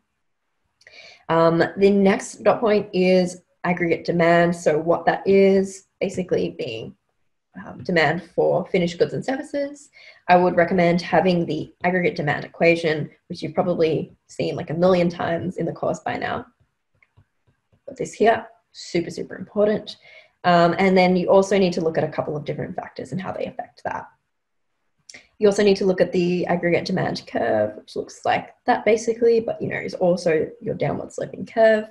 And then you look at aggregate supply, different factors that can affect it. And you look at the aggregate supply curve, and then how changes in aggregate demand and supply affect the key goals. So growth, employment, and price levels. So this is effectively, this section here, I suppose, is kind of like your supply and demand graph for a specific market, but instead of being a specific market, it's relating to the entire economy. So you've got an aggregate demand curve and an aggregate supply curve. And instead of having quantity, you have GDP, and instead of price, you have like price level or inflation. And when there's an intersection between supply and demand in equilibrium, that dictates a certain GDP and price level. And the way you can work out kind of what unemployment is looking like is you basically look at aggregate supply. This steep bit of the curve represents productive capacity, so the maximum level of production in the economy. So then any point between that maximum level of production, which is like dictated by this line here, and the actual level of production is going to be like your degree of unemployment or the degree of underutilization of resources, which we kind of like roughly equate to unemployment. All right, so the goals, you know, make sure you have an understanding of what the goal is. It's really good to be able to quote the goal. So for instance, the goal of low inflation is looking to have like an average level of inflation at 2 to 3%, like of an annual increase in 2 to 3% on average over the business cycle. So you want to be able to quote that like number. You know, look at how we measure these things. So for all of these, we measure inflation with CPI. Have a look at how that is measured. Look at the difference between headline and underlying inflation. That's an important one to have some definitions on. The causes of inflation, including demand and cost inflation. Again, have some definitions on that. Those are really important points that will pop up again when we look at some aggregate supply stuff. Consequences of high inflation, really, really important here. These can pop up and sometimes they're a little bit tricky to answer why inflation is bad. So they actually give you the reasons why it is bad. So they've got like a very, very specific list. So I'd recommend being able to explain each of these things in those lists, in that list. The next goal is growth. So be able to quote the goal, Strong and sustainable growth is a growth in real GDP of around 3%. You might say like 3 to 3.5%, anywhere in that ballpark is fine. I would recommend defining what real GDP is. Again, being able to explain these specific nice reasons that they give you for why you should pursue growth. So low unemployment, more income, and more services are all good things that are associated with higher growth. Then you want to look at like full employment. Again, definition there. These labor force definitions are so important. This is like probably the one thing that people stuff up in year 12, but also in uni. So like this stuff is still assessed in like some of the subjects that I do in uni, and like it was always something that people find really difficult. Make sure you have both a definition and an equation for all of these points. So for like employed, that's kind of the wrong dot point here. Have the definitions of these guys here, but also have these rates. So you want to have the equations for these rates. So you want to have an equation for the participation rate, the unemployment rate, and the labor force underutilization rate. So for instance, the participation rate is going to be unemployed plus employed over the like working age population. So hopefully that is kind of like sparking some memories associated with that. The utilization rate is like a bit that like but this was like a question on a VCAR exam that was like quite badly answered. And that's basically unemployed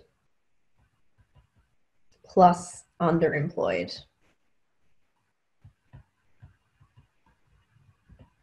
divided by the labor force. And sort of taking into account here that underemployed people still count as being employed. So you can see how that is a little bit confusing if you like do the maths there. So these here, really have a look at them, just because it's just something that is super easy. Most of the time they're just like little multi-choice questions, and you kind of forget, which is something that I certainly did. I certainly forgot about them. So definitely make sure you're on top of that. And yeah, they're sort of like unemployment, why it's bad, and like the various factors that affect these three goals are also really important. So you can see that this is over the last 2 years. So this is involving your stats. So that's it for like the area of study 2. Area of study 3, I think this is the hardest area of study in the whole course, because it is like relating to like the world economy, and there's lots of different definitions, and the relationships are tricky because you need to know both what impacts those specific figures, but also the impact of those figures on the economy. So for instance, you need to know what changes the exchange rate, but also what impacts a changed exchange rate have on the whole economy. So that's why it's like a little bit harder. So look, a lot of it's very like definitional, but you do need to have an understanding of how it works. So just like have a look. Trade and living standards is an important concept. The balance of payments is a whole kind of like deal here. You can get a lot of different questions on there. So I would recommend having a look at that. So that basically comprises like the current account and the capital and financial account. And all of those little sub accounts in there are important to look at. Looking at the causes of Australia's current account deficit, which I believe is not in a deficit at the moment, but I don't know, looking at a current account deficit, the difference between the current and capital and financial account, like net foreign debt, net foreign equity. Again, these are all like definition-y kind of things. Terms of trade, super important. This is a very, very common question to have in an exam. The reason why that is because a lot of students, including myself when I was doing year 12, like kind of struggled with the meaning / definition of it. So definitely look at this point here. It's really, really important. The effective movements in the terms of trade on various different things. So again, we're looking at what the terms of trade is, but also how the terms of trade influence the rest of the stuff in the economy. And they've been very, very specific in terms of what those things that you need to know are. all those effects there. Factors affecting the exchange rate, so how the exchange rate is determined, so basically supply and demand of our currency, but also, how the exchange rate affects the current account balance, the goals, and living standards. Then we look at international competitiveness briefly, so looking at things like various factors that might influence it. Again, they have given you a nice little list there, and how those affect goals and living standards. And then finally, the effect of trade liberalization on goals and living standards. So pretty much everything is like, how does this thing, like how is it determined? How does it affect like the 3 goals and living standards / some other things? So pretty much for most of these things, the questions are going to be something along the lines of, how has the movement in X, say the exchange rate, affected terms of trade? And how is this going to affect growth or inflation or unemployment or something like that? You can kind of think like how many iterations of questions that they can make based on those like points there. Because like they could say like, okay, current account on growth, current account on inflation. Like there's lots of different types of questions that they can ask, which is why this unit is so tricky. So my best advice for this specific unit, nail those definitions. They're really, really tricky sometimes. And also just get lots of practice talking about the cause and effect of like these like various components here. But yeah. Then we like move into unit 4. So, unit 4 is basically looking at aggregate demand policies and aggregate supply policies. So the first thing that you look at is aggregate demand policies in the form of like budgetary policy. So you look at where the government get revenue from, government expenses, and the budget outcome. So make sure you would be able to provide a definition and examples for these guys here. You also want to look at how the government may finance a deficit. I'm flagging this one here because it's been on exams in the past, and like a lot of the things that I've been saying, it's like a really tricky, like random point in the study design. Basically, the government can finance deficits by selling bonds to various different stakeholders. Bonds are essentially like pieces of paper that say, hey, like government, like it's an IOU basically. So if I buy a bond from the government, I give the government some money, and in return, I get like a piece of paper that says the government owes me, like if I gave them $100, the government owes me $100 plus some interest, and then they will give that $100 back to me eventually. So that is the sort of bond that I hold. So they can either sell these bonds to overseas investors, Australian investors, and the RBA. And I'll go over a practice question of that in the little practice section that I'm going to do next. So make sure you've got this point in your notes. I think it popped up in like a 2018 exam or something. Look at the like budget outcome and stuff like that, and the government debt, the link there. That relationship is important. You want to have some definitions of automatic stabilizers and discretionary stabilizers as a concept, and some examples as well. How they are going to change the budget outcome and debt, depending on how those like discretionary and automatic stabilizers work. What the stance of budgetary policy can be. And then the like next 2 points are basically like in relation to what the government has done. You want to have the effect of budgetary initiatives from the past 2 years and the strengths and weaknesses of both those initiatives and budgetary policy. You'll notice here they've changed budget to budgetary initiatives. The reason why that is because the budget for 2020 to 2021 was like delayed given the whole like situation. So in that instance, they're kind of counting budgetary initiatives as initiatives that weren't necessarily released as part of the budget. So, JobKeeper payments are a really good example. There was no budget released that said JobKeeper payments are a thing. The government just released or enacted those initiatives without having like a whole budget to go along with it. So those are examples of budgetary initiatives. So you're allowed to include both things that have been included in the past couple of budgets. So that would be the 2019 to 2021 and the 2018 to 2019 one. But then also any initiatives that have been introduced this year, mostly in response to like COVID-19. Then you need to know some monetary policy stuff, how the RBA works, what they do, the role of open market operations in altering interest rates. Really tricky point. I would recommend, having like a bit of a step-by-step set of notes on that. Transmission mechanisms of monetary policy are super, super important. So make sure you've got all of those, a definition and an example / explanation for them. So things like, they literally give them all to you. There are 5 that you need to know about. Make sure that you've got them included in your notes. Monetary policy as expansionary or contractionary, as a stance, like, what's it looked like the past 2 years? So basically monetary policy being like interest rates have been pretty low, and they've been especially low this year. And how those affect the goals. Again, we're talking about the goals. We love that. They always pop up. And then we want to talk about some strengths and weaknesses. So that's budgetary and monetary policy. And then the last area of study is going to be like area of study 2 from unit 4. This is basically the bit that has been like absolutely like ripped apart by VCA because of the changes they've made for 2020. So you can see here, there's lots of like crossed out stuff. So they've cut down the amount of content that you need to know here. Now you just need to look at, how aggregate supply policies work, their relationship to the goals. Again, everything has a relationship to those goals. And then like looking at efficient allocation of resources and aggregate supply.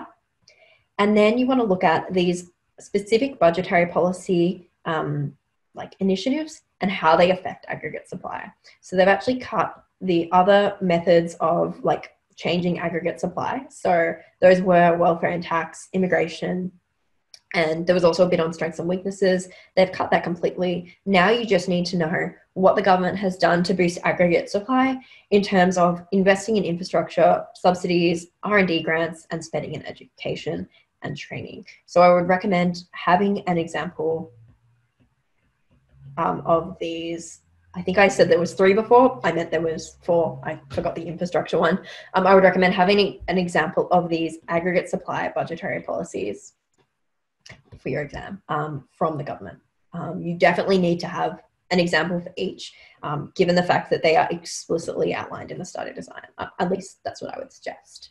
But yeah, so that is like a very, very speedy like look at the study design. Of course, like I'm not able to cover all the content in time. Like if I could, I would as a bit of a crash course. But hopefully this is like somewhat helpful in allowing you to sort of guide your notes and pointing out some specific bits that are quite often sort of neglected, at least in my experience. Let me have a look if there's any questions. Looks like we've got one. Do we need to know all of the aims of the aggregate supply policies? If you mean like aims in terms of like, I'm not sure quite what you mean by like aims. I would say like for aggregate supply policy, it is important to know like the aims in terms of like the impact on the goals. So for instance, like aggregate supply policies in relation to like boosting growth, boosting like employment levels and reducing inflation. So like that there. But I guess like, do you need to know like all of the different aggregate supply policies that the government enact? No, just because I have taken quite a few out on the study design. But yeah. Oops. Oh yeah. I'm definitely happy to upload the like annotations that I have made on this. Hopefully they're not too messy. I think my handwriting is less than fabulous. But yeah, very happy to do that. I might just like have to suss out how to do that because I don't know how like things are being released and stuff like that, but I'll definitely ask. Strengths and weaknesses of the, okay. So for the strengths and weaknesses for the aggregate supply policies, for this question here, no, you don't. So if you like, it's kind of like hard to see because they've crossed it out, but the strengths and weaknesses were included there. So you don't need to know them at the moment. But that being said, like sometimes teachers like might put things in SACs and stuff like that. So like if you do have an aggregate supply stack, just like double check that they're across the like changes in the study design. But for your exam, absolutely not. They should not ask you on that. And if they did, then they would probably have to give you marks because they said that they weren't going to assess you on it. But yeah. Alrighty. So that basically marks essentially halfway through the lesson. So we're just going to have a little bit of a break now. So the plan, let me just go back to the slides. Was basically have a bit of Q&A, but there was some videos that UBS made that I wanted to show you guys. So I'll do that now. So again, yeah, big thanks to UBS. We have a couple of the people from UBS basically talking about their experience with Year 12. So I'll play one of those now. Hopefully you're all able to hear this.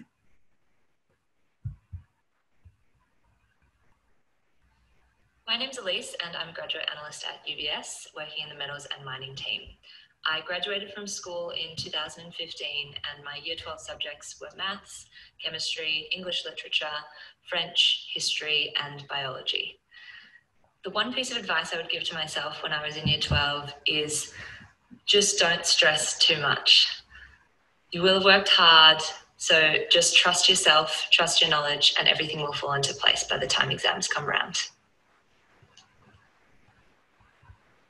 Some good advice there.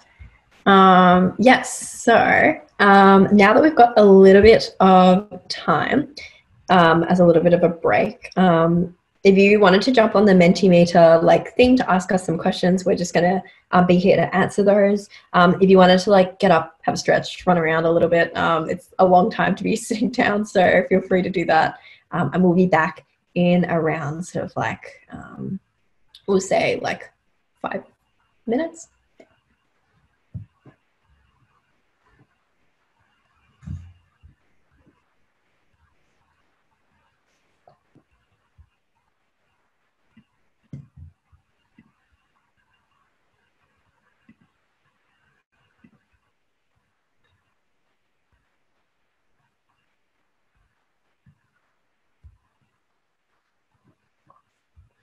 Okay, cool. So other than the VCAR past exam papers, are there any that I would recommend? So my school, when I did the exam, I did it in like 2018. So the most recent study design started in 2017. So there was actually only one like recent VCAR paper. So you have a few more to work with just because it's like 2020. So there's been a couple more exams since. But the other ones that I would recommend, I like only know the ones that were given to us by school, but I would recommend, I think it was like QAT was one of them. But yeah, honestly, like I would probably say like whichever ones you can get your hands on are always just going to be good as practice. Some of the external ones are not as good as VCAR because they're not written by the same people. I would prioritize making sure like you do all the VCAR papers before the end of exam time, but absolutely for like other practice, honestly, like any questions that you can like kind of get your hands on will be like pretty good to do. Did you have any like other papers that you did, Alicia? I feel like there was one, it was called like CPAPs or something, but I was the old study design, so I'm not sure whether like they would still be relevant or if they're still around. But I also recommend just like going through the textbook because like everyone in the state has the same textbook. So like if you really want extra questions, you could maybe ask your teacher to like point you to some. I think that's another one is just like asking your teacher because like they've taught it like multiple times, they've seen the exams and they might know other people who have an idea. So yeah. No, sorry, I don't have too many. I think economics is really hard to find exams for though, because it's quite a small subject, like versus English, where there's like 1,000,001 tutoring companies. So yeah, okay, everyone has access to the same amount, so I wouldn't worry about that too much. Yeah, definitely. Like I think I remember like chemistry like has so many. Like we just had tons. Like our teacher was just like, yeah, you can do like as many as you want. But our economics teacher was just like, yeah, we've just like got these ones for you to do, and that's it. I think we had CPAP ones as well. But it was like definitely less. But yeah, you're totally right. Like no one does economics. Like a lot of the questions, like as Bridget said, will be like about a specific policy. Like I used to just sub in different policies like to the past week of questions and like say to my teacher hypothetically, like I changed the question in this way. What do you think of this response? So that's like another option. You can like make your own questions. That's really useful as well. Yeah, that's actually a really good point. I think like definitely because like I mean if you look at the VCAR website, they have like exams that go back to like I think 2003, and of course they're not relevant. But yeah, like you said, you can totally like change them up to be like, how does like this policy do this in 2020 instead of like 2014, and then like you've got yourself a new question, and like you can use like some of the pointers that they give in the answers even for like the definitional stuff. And then if you were unsure about like is this relevant to now, you could always like ask your teacher. Yeah, definitely. Yeah.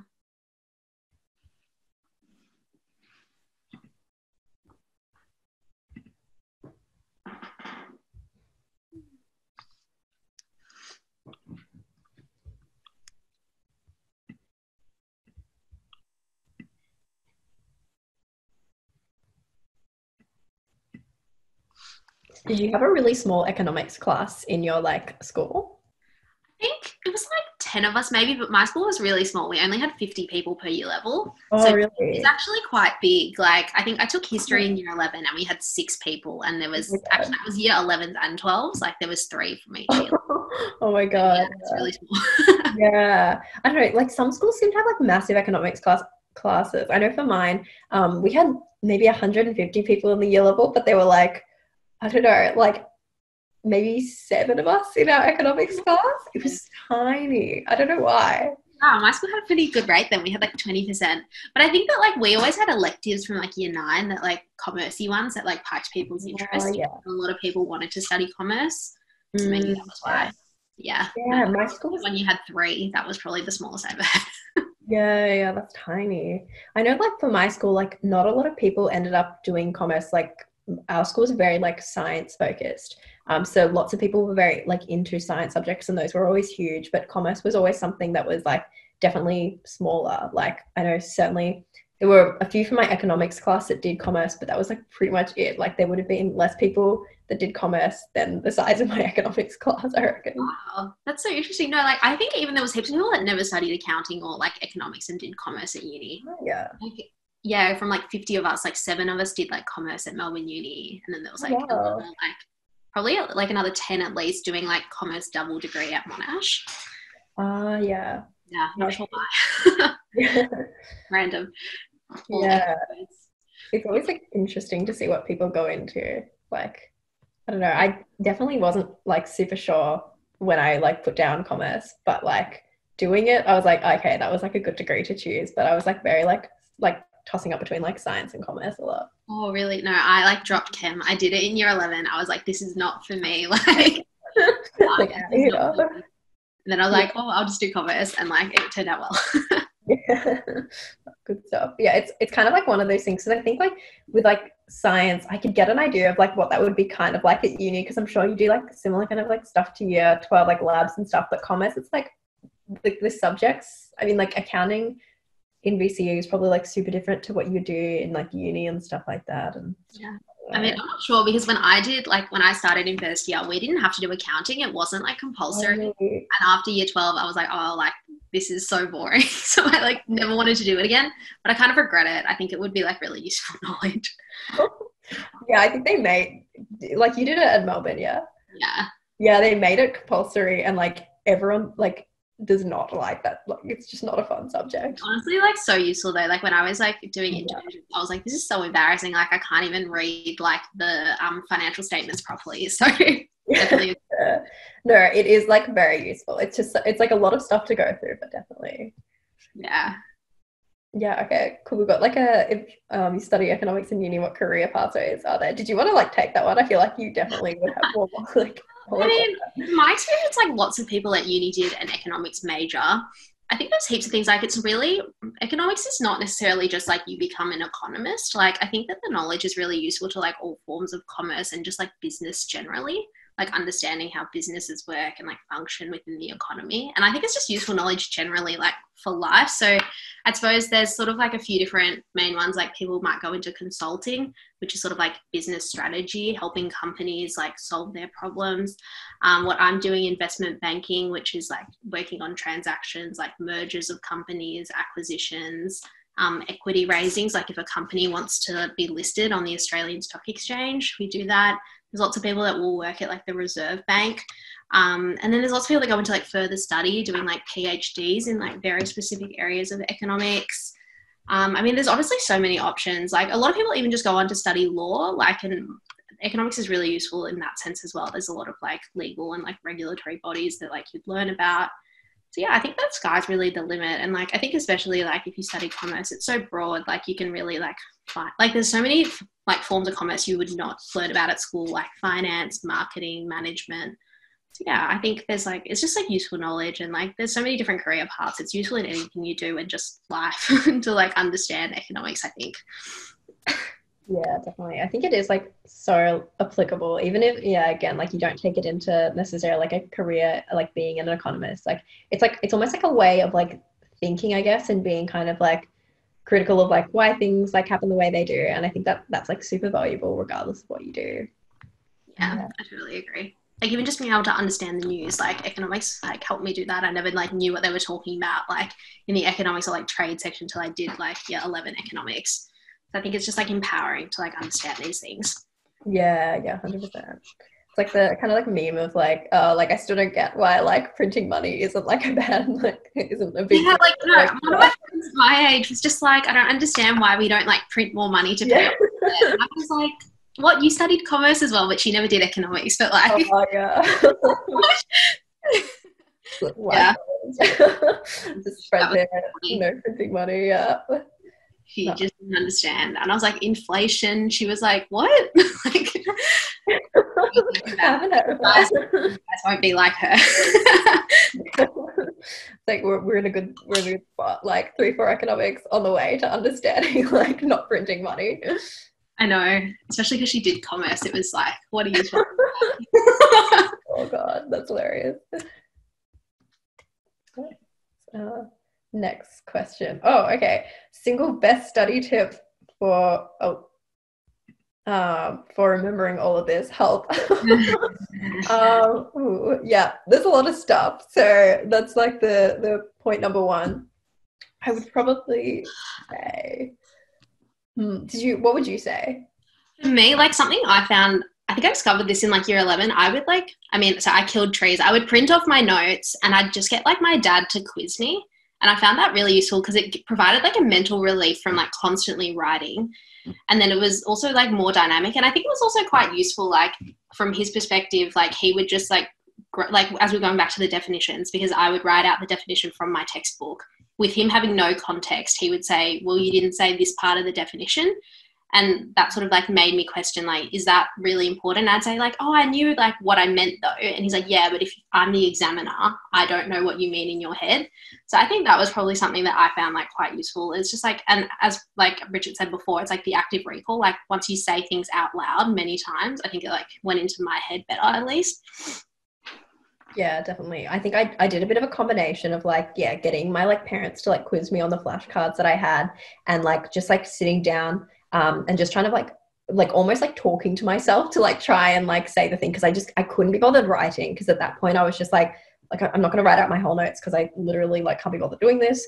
So I would have just like flashcards based on like the study design dot points, like important definitions, some like explanation ones that I kept getting wrong, and I would just kind of like quiz myself, try and like remember that way. And yeah, I think getting people to help is like certainly really good to do, because it's more fun that way as well, because like you're not just sitting there just like reading over a textbook or something like that. Yeah. And totally, like you should all study like together, like with your friends and like other people in your class. Like I think like some people think like this should be like really competitive, especially like with the SACs and things. I don't know, sometimes people got weird about it, but I think like if you all stay together, you all do well and bring each other up, and like you'll always learn like things from your friends who like understand things better than you in some areas. Then you can teach them other things, and like teaching other people things is a really useful skill and like shows that you know the content really well yourself. Yeah, definitely. It's like, I don't know, like the best way of like remembering something is like actually teaching it. So yeah, that's a really good point. Like I had a really good like vibe in our class. Like we would just like always like help each other out and stuff like that, because like it was just like we were all like so done by the end of the year. So that was like really good to kind of like study with them. But yeah, absolutely like chat to the people you've got in class, because they're like almost like your best kind of like resources, best help. And yeah, at the end of the day, like you're not competing against each other in the exam, you're competing against the whole state. So it's good to like stick together and try and like help each other out best as possible. Definitely. If I could go back in time, what advice would I give? Oh, that's a very good question.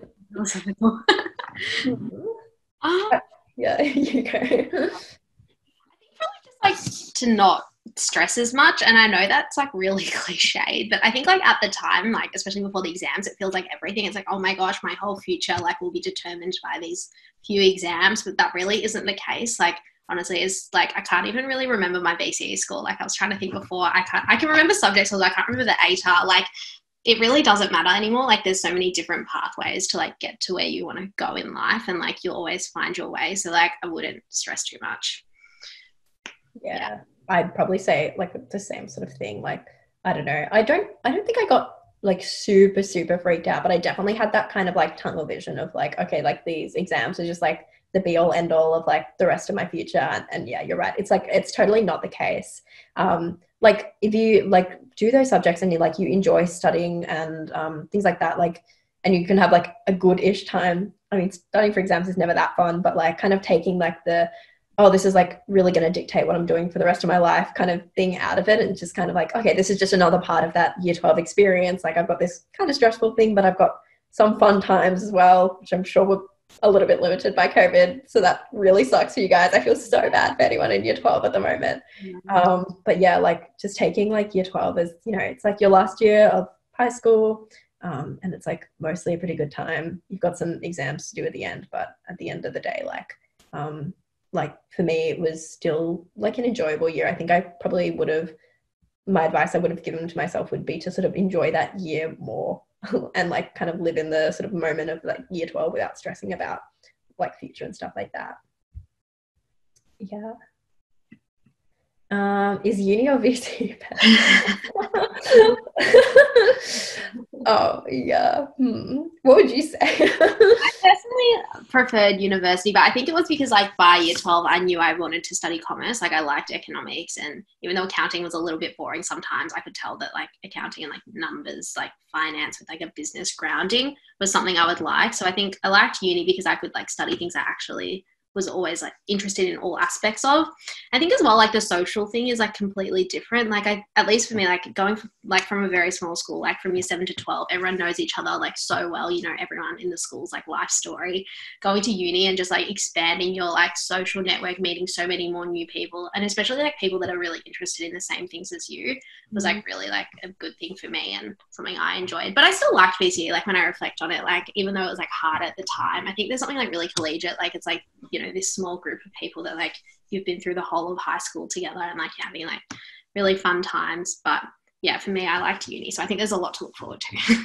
Yeah, definitely. I think like, I don't know, like when I was like in year 12, I don't think I enjoyed like the studying and stuff. I enjoyed like all of these sort of like end of year / like celebrations, like, I don't know, we had like a valedictory dinner and stuff like that. That was like really fun. Like I remembered that more than the exam stress. So like to me, looking back on year 12, it was like, it's like a good memory, but I know that I would have been stressed at the time, and I've kind of like pushed that out for some reason. But yeah, I totally second that uni is so much better.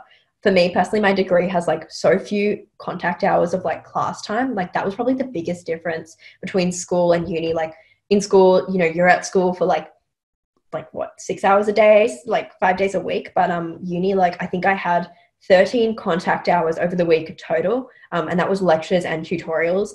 But I didn't end up attending the in-person lectures, so it ended up being like a ridiculously small amount of time, and that meant that I was able to like do different like things in uni. Like I joined a couple of clubs, and just like like doing my part-time job and stuff like that. So like I guess I do a lot more things, like a wider variety of things, and like yeah, I guess like that has like, it's good because it breaks it up a little. I don't feel like I'm constantly studying or anything, and like the social side's great too, because like you just meet like so many people, because it's like, again, like it's not like just restricted to your cohort. You've got so many different groups, stuff like that. But yeah.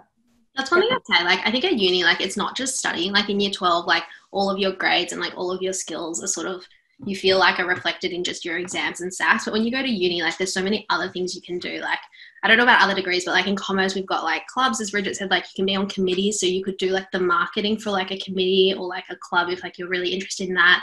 Like there's like things like case competitions and like actual practical like exercises to like put your skills like to use in like an actual like working or business context. Like there's lots, I mean, it's not happening this year because of COVID, but people go like overseas and like do consulting for like other companies.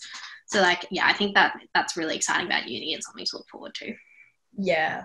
Like thinking about it, like there's so much more stuff in uni compared to school. It's like, it's almost ridiculous. Yeah. Yeah, definitely tons of stuff to look forward to. Yeah, so I guess might jump into the sort of practice section that I have for today. So I just like wanted to go through a couple of like some really common questions that you might get on exams and stuff like that. So there are a couple of things that you might want to use that might help you with your practice exams. So things like looking at like keywords and making sure you include keywords in your responses. And those keywords come out of your knowledge of definitions. So for instance, if I was looking at like the definition of like terms of trade, for instance, my keywords for there would be like, you know, the price of exports relative to imports. That's my like key definition. And quite often like those keywords are really important to be able to get full marks for that question because they might expect like a definition kind of mark. Structuring your answer is something that you definitely need to do. Half of the game of economics is literally just trying to guess the marking scheme in your head because oftentimes like you'll get a 4-mark question and then you kind of have to like assign, you know, 1 mark for defining the concept, 1 mark for explaining it with an example, and then 1 mark for linking it to like this and this. So those, it's really important to have like an idea of how you might want to structure it, and that takes a bit of practice. And then, yeah, you've got some classic questions. So some of the command words that you might get in your like exam might look a little bit like this. So essentially, you know, it's kind of like silly to have like a definition of identify, if that makes sense, because we kind of like know what that is. And like identify and analyze, like I could kind of tell you what the difference between those are. But when it comes to the exam, sometimes like we forget. And this is something I'm totally guilty of. Like we forget that there's a difference between like an analyze question and like an explain question. I tried to list these command words in order of complexity. So when you start to get to this discuss and analyze bit, you know, you're starting to like toss up like positives and negatives associated with a specific point. So those become a little bit more complicated, and evaluate probably encompasses that as well. Your explain and your describe style questions kind of ask for a little bit more like content, and your identify, define, outline, distinguish is your definitional kind of word. So piece of advice number 1, when you are answering questions, make sure you follow the command words, because otherwise you're effectively like not answering the question like completely. And this is something that's kind of popped up in like VCAR exam things in the past. The next like tip, I suppose, when you're structuring your responses, you're planning the marking scheme, some good methods of structuring is like firstly to start off with a definition. So this DEE structure is define, explain, example. And this is a really good structure for economics because quite a lot of the time they'll basically expect a definition of something without actually asking you for it. So you might get a question that's like, how has the like rate of economic growth changed over time?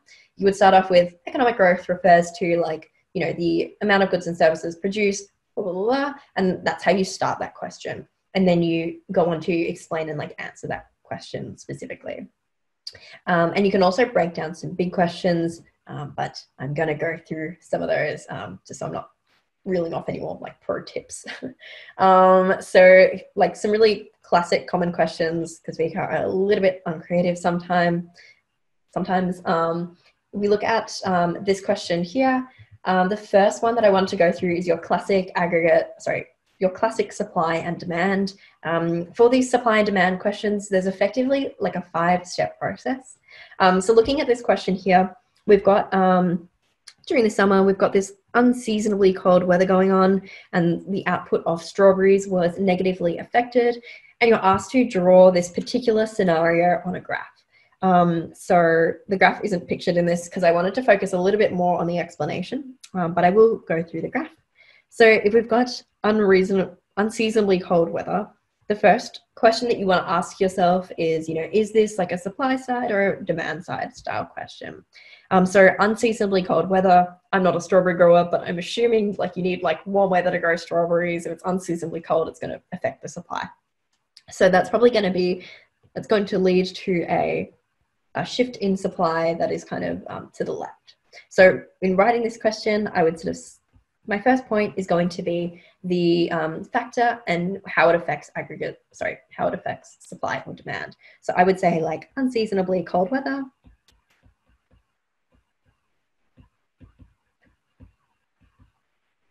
is like an adverse supply side factor. So they might be able to like grow less. Therefore, suppliers less willing and able to, or I would say less able to supply strawberries.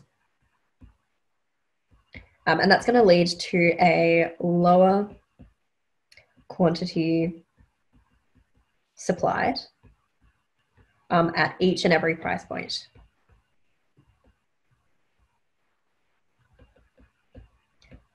That each and every price point is essentially the worded form of this shift to the left. So then I would say sort of like supply shifts left. The reason why that is because if we were to map every price point, you can see that the quantity on, so this is our quantity, this is our price.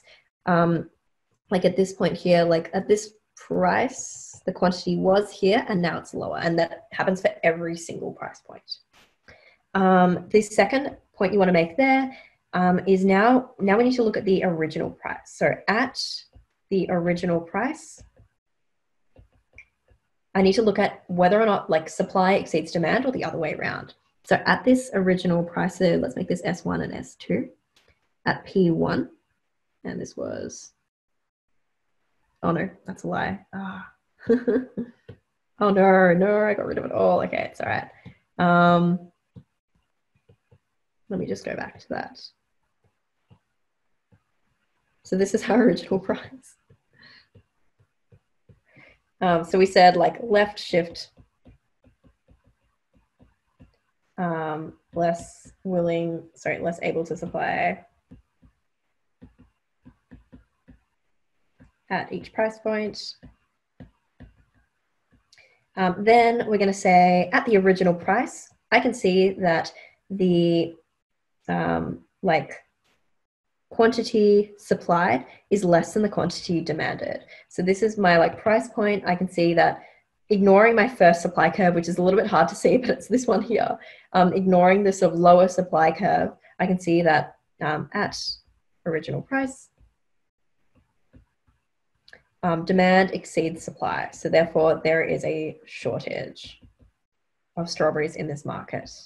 The next step is how price responds to this shortage. And if it was the other way around, it would be a surplus. So when there's a shortage, firms can basically recognize the fact that they're able to make more money by raising the prices. So firms begin to increase price, recognizing an ability to make higher profits. And as they do that, what happens is that we end up with this contraction in demand, because we know that when price increases, demand decreases, and expansion in supply. Following the law of supply again, we know if price increases, supply will increase. So therefore we can write that. We're going to say expansion in supply and a contraction in demand will occur.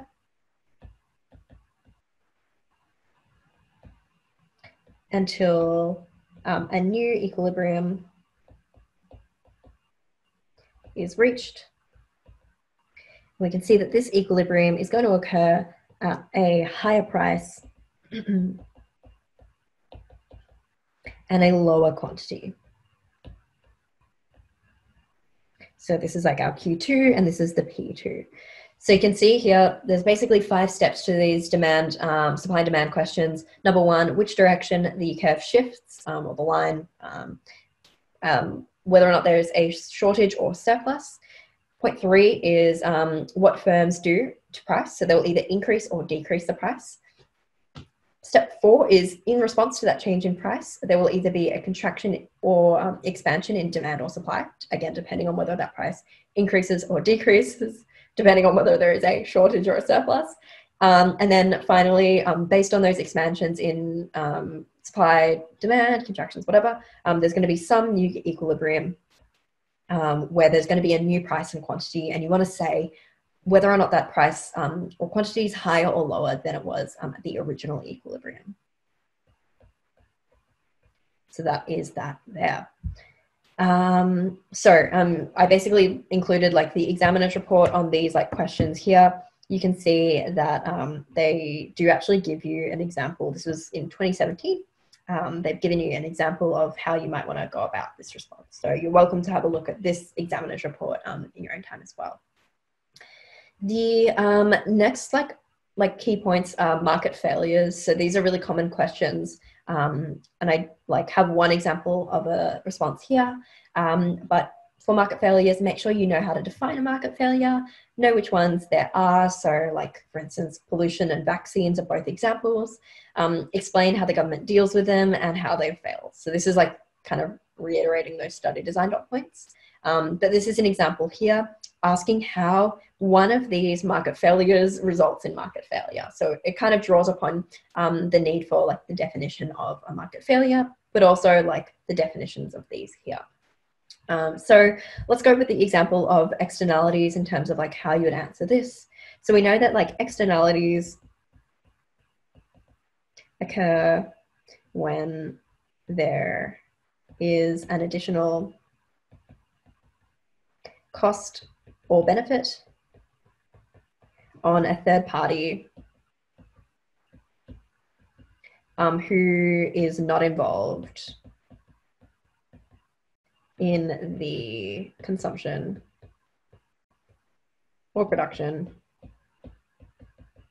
of a good or service. So basically, because, so that's kind of like point number one, what is like an externality, like what's associated with them. The key word here is that it's to do with a third party. And then we say like, because the benefits / costs are not like taken into account. Sorry, benefit costs on third party are not taken into account. There is an under or over allocation of resources to the production of a good or service. Therefore, it's like allocatively inefficient. So I would use an example of this. I'm using a bit of shorthand here, by the way, just so I'm not like sitting here writing for a really long period of time. An example that I would use here would be the example of the negative externality of like tobacco smoking or something like that, e.g.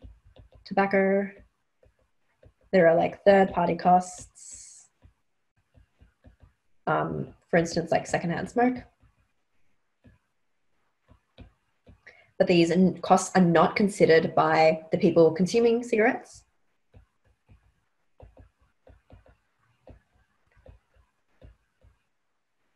Therefore, the sort of like price they pay, or like there is like an over allocation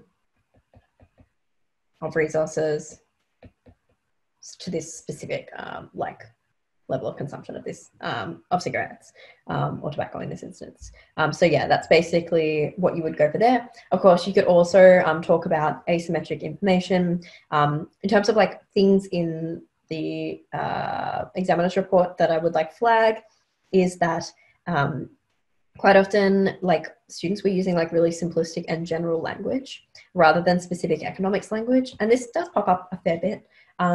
So sometimes like for this instance here, we were looking for, the VCAR were looking for cost to third parties and like overproduction and overconsumption, and avoiding like things like bad outcomes for other people, which is like not specific enough. There's another like few like examples of things that you want to be nice and specific about. Some words kind of like my teacher was like, don't say that word. So we weren't allowed to use the word money because it sounded like too like colloquial. So instead of that, we would use like things like, I don't know, like funds or like borrowings, if that was like what it was referring to. So just to be a little bit more specific. So that's just kind of like a general point. Try your best to use more economics language. Sometimes it's really like tricky to do, like totally understand that. But do try your best, because it does make your answer come across as a little bit more like fancy. And your examiner might be like more willing to like give you an extra mark if you use like a specific word that they were looking for or something like that. So again, like there's plenty of like answers here. I guess like the example that they used was like a negative externality being carbon dioxide emissions. So this is a factor like resulting in climate change and the costs of that negative externality. So they're talking about where those costs on the third parties come from, being not internalized by producers. It's kind of paid by people who have to put up with climate change instead. So for instance, people that are affected by natural disasters that might come as a result of climate change. Therefore, we're saying that there's an over allocation of resources towards the use of coal production happens because the costs associated with that production are not borne by producers or consumers. So the kind of keywords, you know, we've got over or under allocation of resources towards stuff. And they also give you an explanation on the asymmetric information question as well. And again, you can check that out in the examiner's report for that year. The next like couple of questions that I wanted to go through are kind of to do with area of study too. So referencing like aggregate demand, aggregate supply style questions. So I want to give a quick framework for answering aggregate demand questions. So when you do get kind of questions that might be like, you know, how does higher levels of disposable income affect growth or aggregate demand or something like that? My sort of like points that I would suggest including would be to mention the factor. So e.g., I don't know, let's say competence. Then you want to mention or link to the aggregate demand factor it concerns. So for instance, an increase in like consumer confidence reflects that consumers have more like high levels of optimism around the like future state of the economy. This will increase private consumption expenditure in brackets like C. So that would be how I would link the aggregate demand factor. Step 3 is therefore when you've got some impact on the aggregate demand equation, so C plus I plus G plus X minus M, you want to talk about how higher AD links, or change AD higher or lower, links to levels of production. And therefore like growth. And then if you were going to talk about things like unemployment, inflation, you would kind of take it a little bit further. You know, I'm talking about unemployment specifically, higher levels of growth / production are going to increase the derived demand for labor.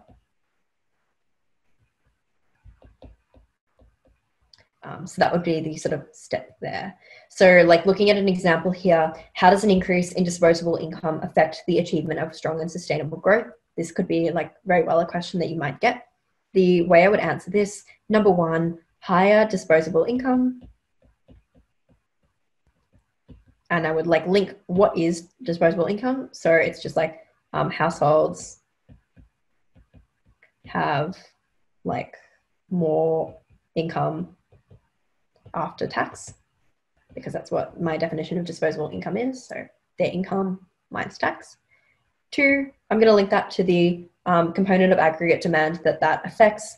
So this means that households have more income to spend. So therefore it's going to lead to an increase in private consumption expenditure. I'm going to put C in brackets. Examiners really like to see putting those like components of AD in brackets. It's just like a nice, easy thing for them to give you a mark on, basically. And that is going to therefore lead to an increase in aggregate demand, linking that to growth, an increase in aggregate demand, recognizing high levels of demand in the economy, producers will increase levels of production. And then I can link that finally to my goal of strong and sustainable growth. Therefore, growth will increase. And again, I'm using shorthand for this, so your sentences would be a little bit more eloquent than this. Like growth is going to increase, and then it's going to get closer, potentially, to the goal of a 3% increase in real GDP per annum. So you can see here, I'm kind of stepping out my answer with this framework, and I'm linking it at the end to my goal of strong and sustainable growth to answer this question. So key points here, I guess, are the goal, what this factor means, how it affects aggregate demand as that middle step, and therefore like how that affects growth. And I can do this with these questions here as well. I might just like skip over them just because I've got a few more questions to do, but it is following that same framework. If I was looking at, so like employment, for instance, I would add that extra step of high levels of growth in the economy are going to lead to a higher derived demand for labor, therefore levels of unemployment should decrease, leading to the economy being closer to the goal of full employment. So yeah, basically in all instances, you want to make sure you covered these 3 points. So factor, aggregate demand equation, and levels of growth. After you've covered growth, you can then go into like inflation, basically because people have higher incomes, that's going to push up demand inflation, and full employment because firms are producing more, higher derived demand for labor, therefore closer to that goal of full employment.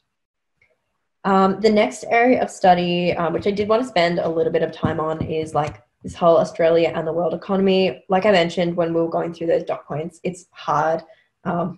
There's like no way of like moving around that. It's probably the most difficult topic just because it's like the most content heavy. But we're going to look at this example here of this question. So this question here is from 2016, and it's given us a graph of Australia's terms of trade and asked us for one factor that might explain the trend in the terms of trade over the past 2 years. So for this one here, I'm going to start off by explaining what that trend is, because that's kind of going to guide the rest of my answer. So I'm going to explain the trend in a little bit more detail. So I'm just going to pretend this is worth 3 marks. You would explain it a little bit more vaguely than I'm doing at the moment if it was worth less marks. But I would say, like, first up, the terms of trade. Please write this out in like full when you do your exam. But the terms of trade basically refer to the price of exports relative to imports. So we can see like based on this graph, so I've got my definition there, the terms of trade have declined over the past 2 years from around 100 in 2014 to around 80 in 2016. And this represents a lower price for exports relative to imports. And then I would jump into like a factor that could have caused a lower price for exports relative to imports. I would say one factor that may have caused this trend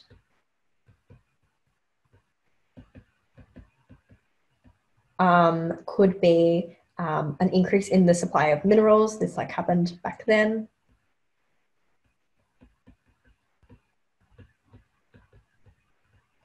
So like an increase in world supply of minerals.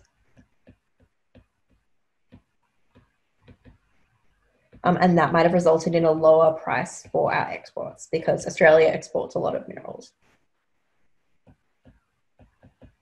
And that would be my response there. Some other factors that might affect terms of trade are going to have to do with like the level of like demand, I guess, and supply of our our exports.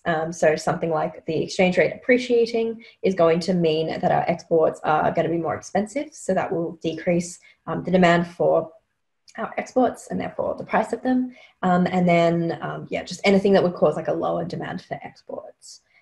Something that I just like want to mention here, when I'm talking about like the price of exports relative to imports, for the terms of trade definition, that can be kind of confusing because like making the kind of like parallel between the price and demand. So it's important to keep in mind here that if the demand for our exports is like very, very high, that's going to push up the price. So this like higher price of exports relative to imports quite often reflects like a high level of demand for our exports relative to imports. And not the other way around. Sometimes people say a higher terms of trade means that, as in like higher prices of exports relative to imports means that people will buy less of our exports because they're priced higher. But the reason why that like high price exists is because there's like high demand for it in the first place, if that makes sense. So like the demand increase is causing the change in price initially. And that initial change is kind of like what we're concerned about. So this was like the answer to the question. Again, like this is another potential answer that you might have had. And you can see here that the average was super low, like, 28% of people got no marks on this. And basically it's because like people don't know what the terms of trade mean, and therefore they were not able to outline a factor. So make sure you're all good with those like definitions there. For the exchange rate, again, it's really important to kind of like know what causes changes in the exchange rate. So we basically know that the exchange rate is going to be, or the value of the exchange rate is going to be caused by changes in supply and demand for our dollar.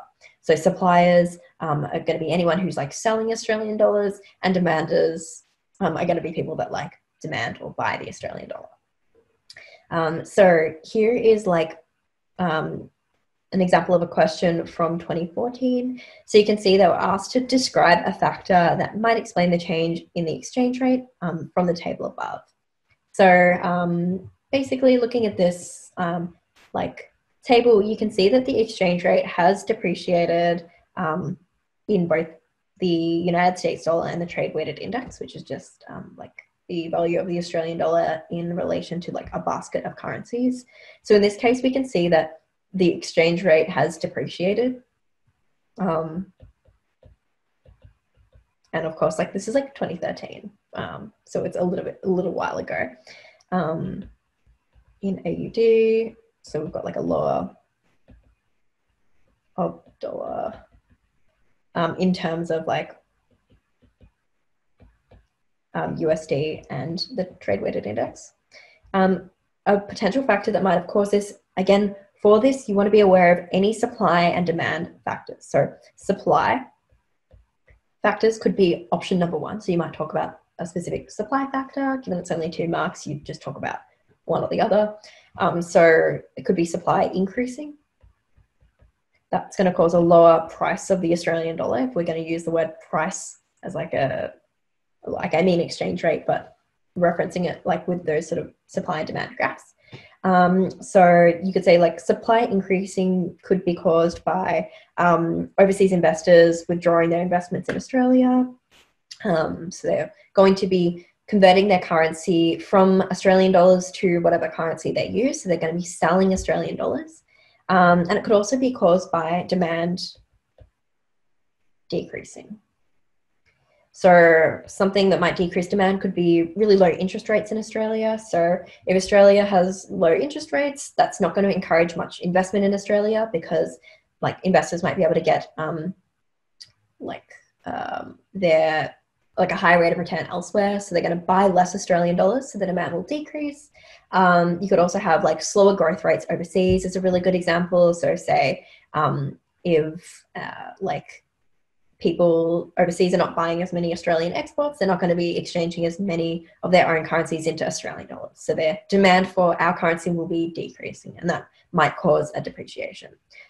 There's lots and lots of factors that affect the exchange rate, but if you can sort of define them by supply and demand, that might help you get on the right track in like selecting a good factor as well. So these were like what the points that VCAR had to say about this specific question. So they were kind of talking about how some responses didn't like understand what the trade weighted index was, or were sort of using that as a result in the fall of the Australian dollar in reference to the US dollar, when in fact it's just like another measure of value. So yeah, they've given all of these different examples of supply and demand. So this just goes to show these examiners' reports can be very, very helpful if you were a little bit stuck on these questions. And then the next question was like asking to talk about the change in the exchange rate and how that would affect like the various different goals. So again, you would kind of like link this specific goal of low inflation.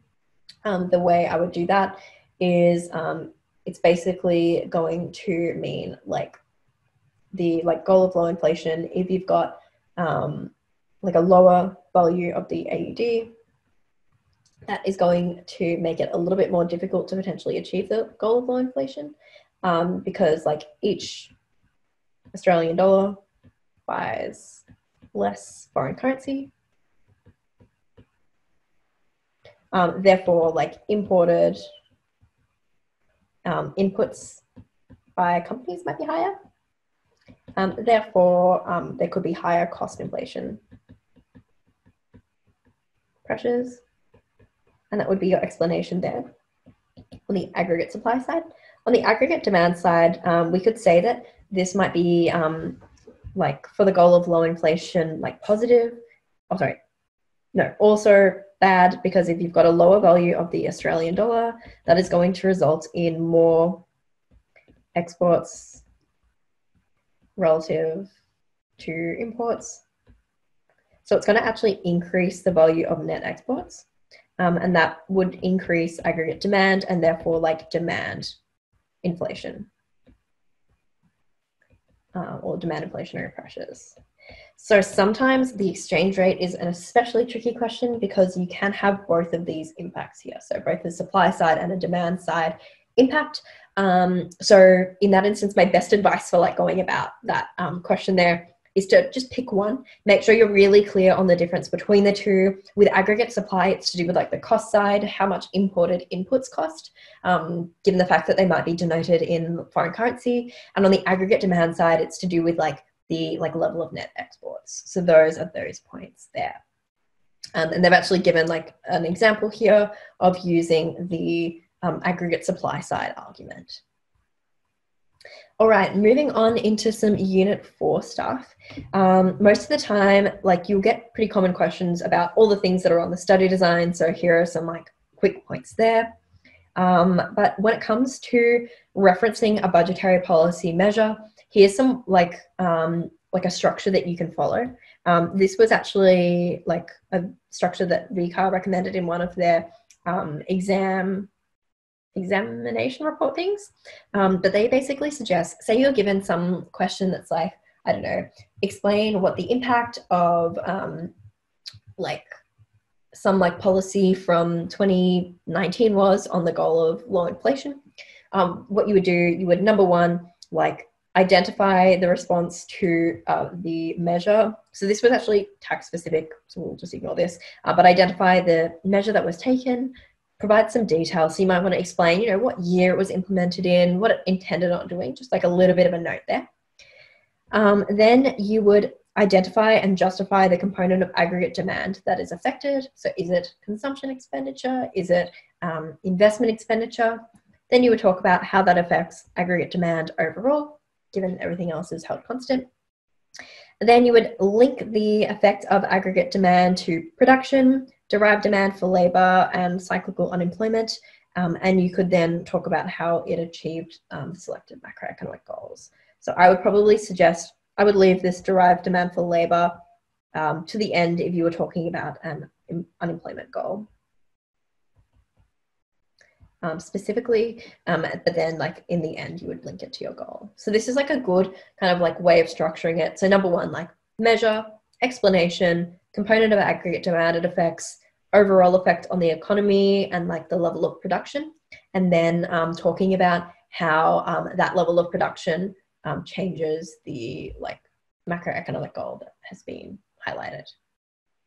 The next like question here, how the government finances a deficit. So this is just to show that it like has been in a previous exam, and these were the points they were after. So you can see that this question was basically asking us how the government can finance a budget deficit.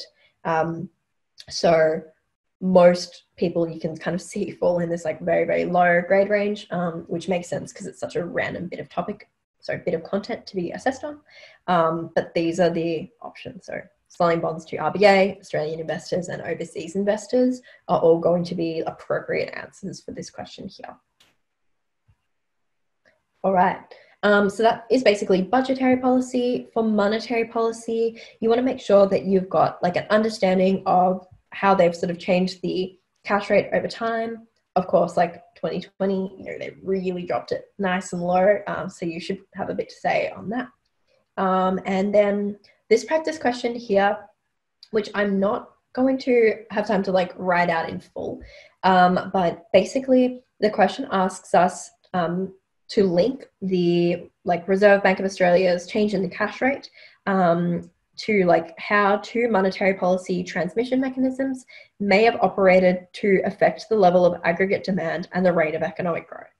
So this is like a really big question to unpack. So it's actually like worth 8 marks. This was in 2018. So this would have been the exam that I did. I do not remember this question, but like basically for answering this kind of question here, I would like talk about like number one, like what is this stance? Increasing the cash rate. It would be like a contractionary stance. Then I would spend like 6 marks talking about the transmission mechanisms.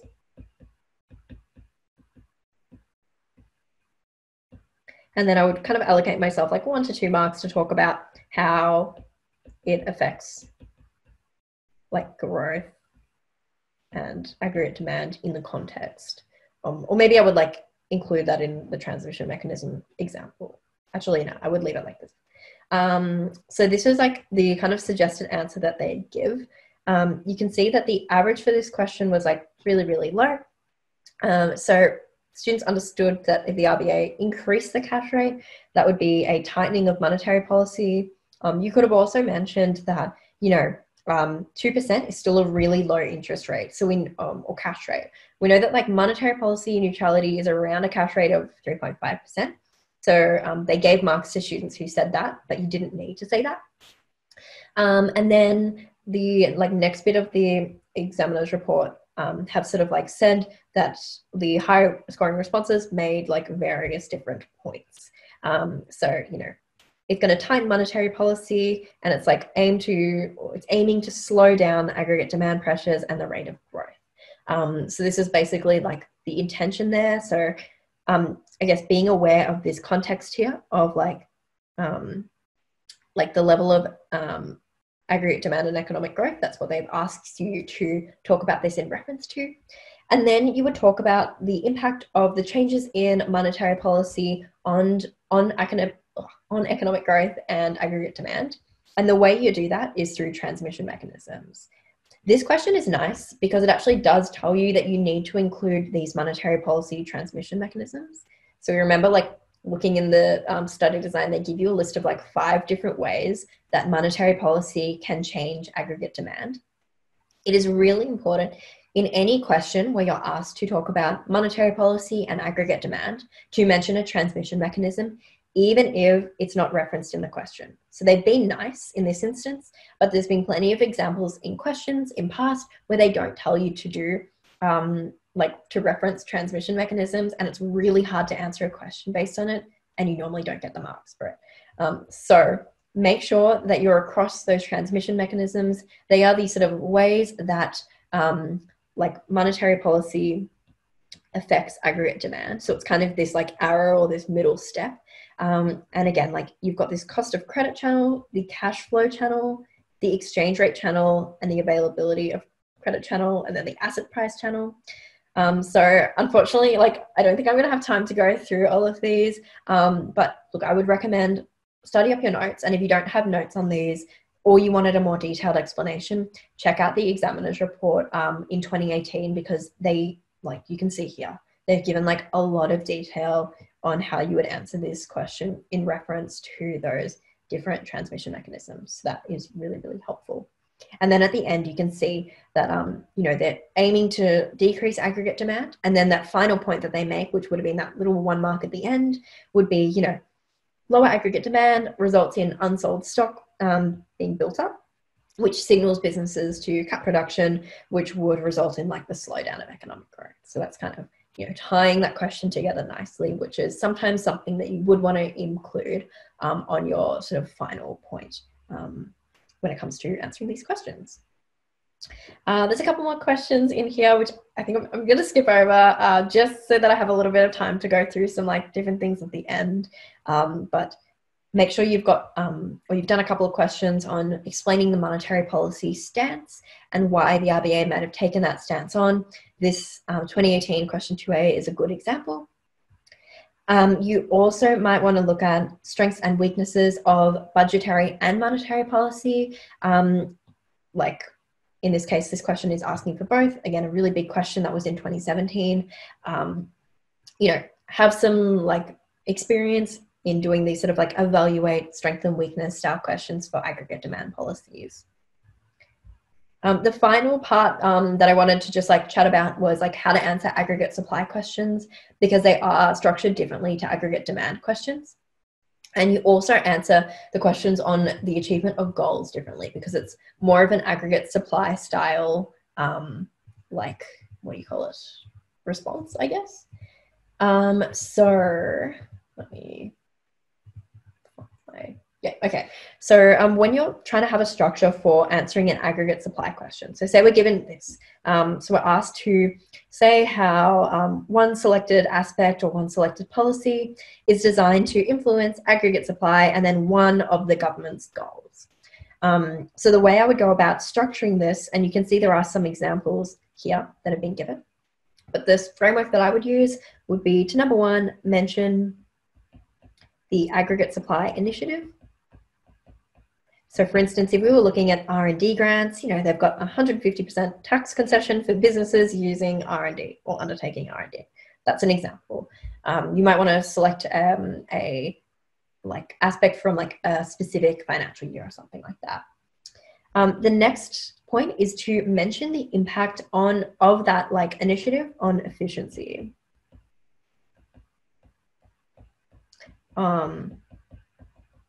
And by efficiency, I mean like a specific type of efficiency.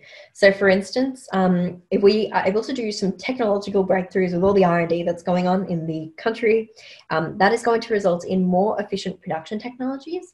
So that might mean that we're able to get, you know, more like production out of our given input. So it's going to improve productive efficiency. So that's a type of efficiency. You might also have something like, you know, new technology might improve dynamic efficiency or something like that. But you want to mention an impact on those specific efficiency types that were mentioned at the like start of today. And then you want to mention, now that we know that it's more efficient, you want to mention the impact of that efficiency on productive capacity. And aggregate supply. So we're basically saying that by being more productively efficient, we're able to improve productive capacity, and that's going to like shift our aggregate supply out to the right. So we're going to be able to produce more stuff in the economy. And then finally, in terms of like linking like all of these things that you need to do in your question before you talk about a goal, that's going to allow us sort of for a higher level of growth to be achieved without inflationary pressures. So that would be my sort of framework there. If you're going to talk about inflation, I would add that more like productive efficiency is going to lead to a lower cost per unit or lower cost of production per unit. and that is going to lead to lower cost inflation pressures. So when we're talking about aggregate supply, we're talking about cost inflation, but for aggregate demand, we were talking about demand inflation. And then for employment, there are kind of two things. Number one, if we're talking about some kind of initiative that results in people being more skilled, that's going to move people into employment. So they may have previously been like hardcore unemployed, or they might have been facing structural unemployment, say if they were like made redundant by a specific industry. And that basically, if you're able to move those like unemployed people into work, that is going to improve unemployment. But of course, as well, if you're producing more stuff without inflationary pressures, that's going to, again, also lead to like a higher demand for labor as well. But you can see here, like, here are some examples of like specific policies that might affect aggregate supply. So I would like suggest having like a very nice structure to these questions. For the most part, aggregate supply questions are answered in a very, very similar way. So we're able to mention like productive, like capacity and efficiency. That's like pretty much like some keywords that you're looking for to kind of start your answer there. So that would be the structure that I would use. So I would use like the same structure to answer these style questions. Alrighty, so I think that's basically all the time that we're going to have to go over this sort of like practice. But of course, like I definitely recommend finding your own practice questions that might relate to those like specific areas, because they can be super, super helpful. As a last couple of points that I wanted to make in terms of preparation for the exam, I would say make sure like you've developed your knowledge over the past 2 years. So I would recommend having like plenty of information on the goals that Australia has, so inflation, unemployment, and growth, and some like macroeconomic factors. So various different things here might be useful. So things like the cash rate you would definitely need to have, but also things like consumer confidence, the wage price index can all be like really useful statistics. And I would also include some statistics and things on like the world economy. So, you know, the terms of trade, exchange rates, and all things like that. In terms of where you find it, I would recommend the Australian Bureau of Statistics. They have a lot of good stuff on their website.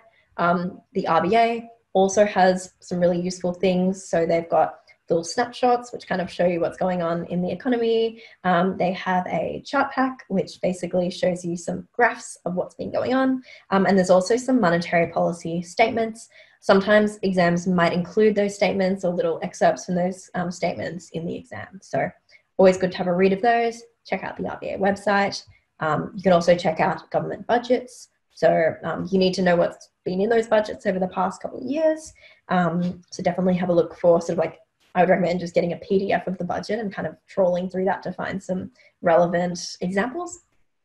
And finally, you might have to look at some other sources. So it might be like a Google of Australia's annual growth rate, like to get a nice little graph or something like that. So I would just recommend searching for that relevant indicator. Sometimes there's data, sometimes there's not. But for these sort of like main ones, like, you know, confidence and growth rates and things like that, you should be able to find some data.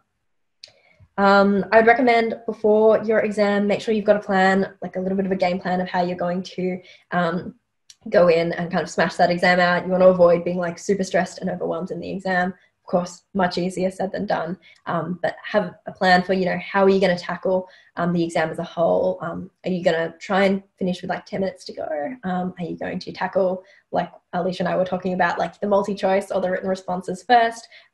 Totally depends, but make sure that you do have an idea of what you want to do. So yeah, you can do like all the different things that I talked about there. For multi-choice questions, read all the questions. Make sure you get comfortable doing like some little calculations. So sometimes you have to work out percentage changes, those unemployment stats that I was talking about, and also annualized rates, which in the case of economics, 3-4 is just multiplying a quarterly rate by 4. So that's how those are worked out. and try and like scribble all over your paper. You can totally do that with a booklet. Eliminate answers as you go. My multi-choice question like papers always look super messy because it's just me like crossing out things and like doing little calculations to the side. So I definitely recommend that. For written responses, read the questions properly. Try not to skip over it. Like the suggestion to do like here is to read the question first, answer it, and read it again to make sure that you did answer that question. I would recommend highlighting some keywords, paying attention to the mark allocation to structure your answer, and make sure that you're sort of like doing questions that you're most confident in. You might want to skip the ones you're not as confident in, but try and avoid skipping around too much. Hey, Bridget, it's Jane here. I see Carlos has joined us. Oh, yeah, perfect. Okay. So, yeah, we're basically just wrapping up. Yeah, so we're going to have a Q&A with you, Carlos. Thank you for jumping on board. Did you want to sort of like introduce yourself? I included a bit of like a slide on some things that you mentioned. Sure. Thanks, Bridget. And hi, everyone. I hope you've had a good session and it's given you some good material to prepare for the for your exams. I can certainly say that I, as a professional economist, use a lot of those data sources that Bridget mentioned. So, it's not just for students, it's everyone. The ABS website is probably one of my most visited websites, and their calendar does run my life at times in terms of when the data is coming out. So my name's Carlos Cucho, and I'm an economist at UBS, which is an investment bank mostly based in Sydney. I actually did economics in my HSC quite a long time ago in 07, and it was my favourite subject, and I then decided to go on and study economics at university. I think economics is a great thing to study, and I encourage all of you who enjoy it and have gotten a lot out of it in the last year or two to think about it as an option if it's not too late. It's really a great subject to study at university. It gives you a lot of options. It's not just going into finance like I did. There's a lot of different interesting work you can do in policy, thinking about, and everything from health to agriculture, to behavior and psychology and how people make decisions.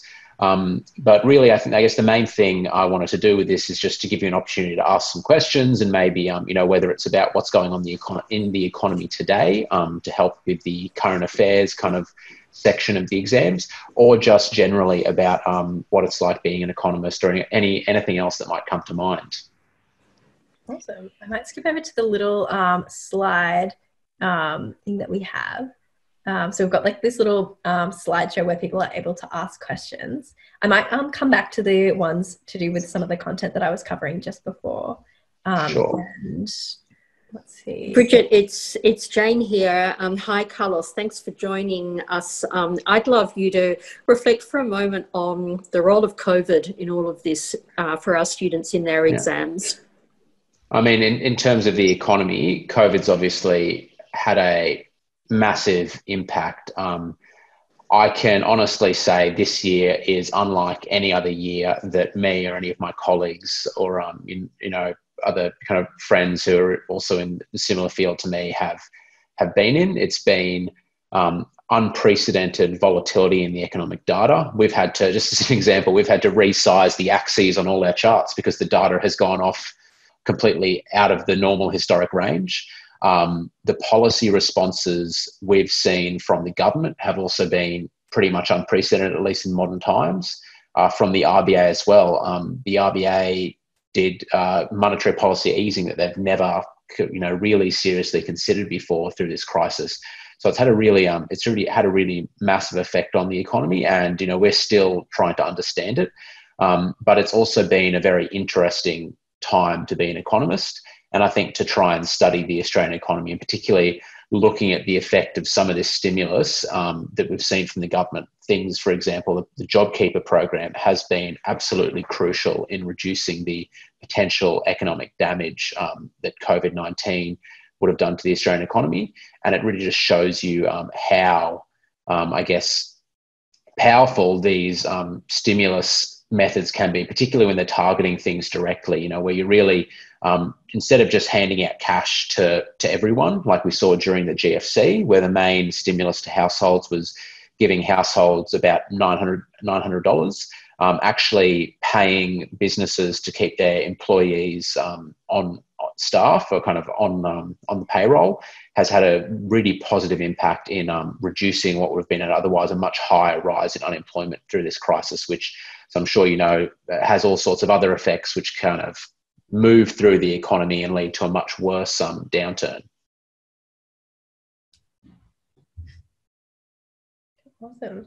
If anyone does have any questions for Carlos, that would be awesome to use the little Menti thing. I can't see any at the moment, but I think I would be kind of curious what your sort of journey from I guess 3-4 doing economics in year 12 was to kind of how you moved to uni. Yeah. Had a couple of questions on kind of what the difference between uni and high school economics has been. University economics is, I guess it's a lot more broad. In high school, you're quite narrowly focused on, I guess, what you'd call kind of traditional macroeconomics. You don't go into as much detail on the microeconomic theory, which is a lot more, it's kind of looking at supply and demand and behaviours and how consumers and companies and governments interact a bit more. But, I think doing high school economics certainly gives you a good starting point to go on and do it at university.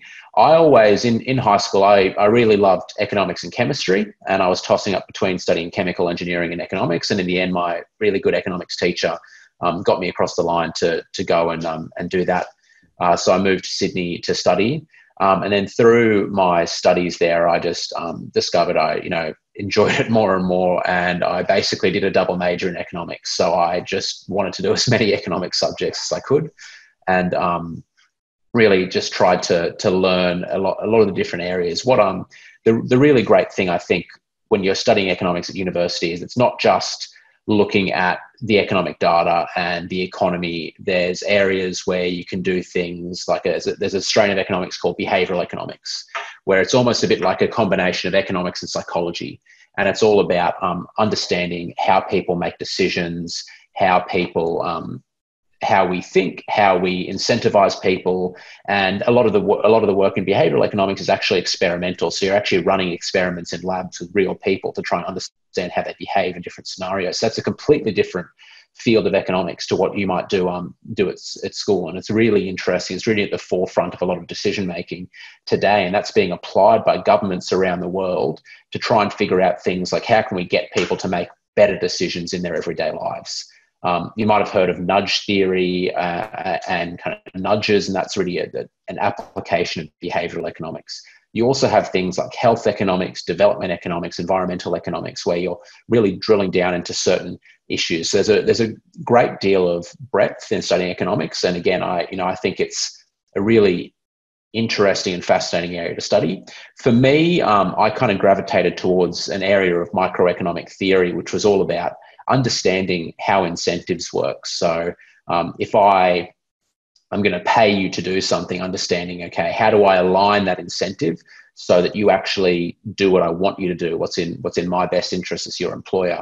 And funnily enough, I didn't end up actually doing anything related to that in my professional life. I ended up going into finance and now becoming a business economist. So I do a bit more of what you're probably doing in the HSC, which is just trying to understand how the Australian economy works and what the outlook for the economy is and how the data interacts.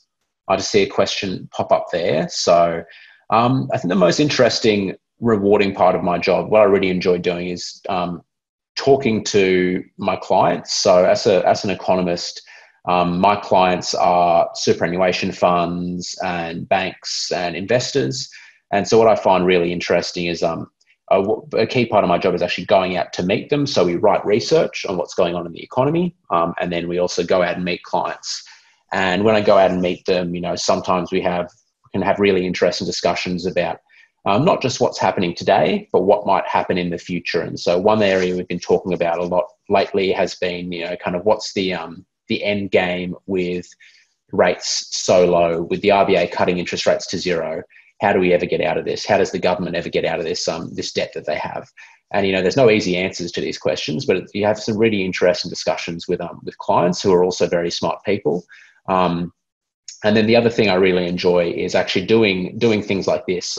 We at UBS try to do a few different programs which kind of give back and support the community, particularly with a focus on education. And so most years I presented our HSC Economics Day. And, it's really nice to be able to kind of help out high school and university students and hopefully give them some interesting insights into both the economy and what an economist does. And I really enjoy being able to do that, being able to, I guess, give back, because I got so much out of studying economics in my HSC, and I wouldn't be where I am now if it wasn't for that and for my teachers. So it's actually really, really nice to be able to do events like this and hopefully share some of my experiences with you. All right. I think there's one more, I think. Yeah. Oh, wait, no. That's a... there we go. I studied actually a bit of Spanish on the side of my economics, which I found quite interesting. It was a bit of a change of pace from what I was doing. My dad's Mexican, so it was kind of nice to be able to try and understand the language a bit more.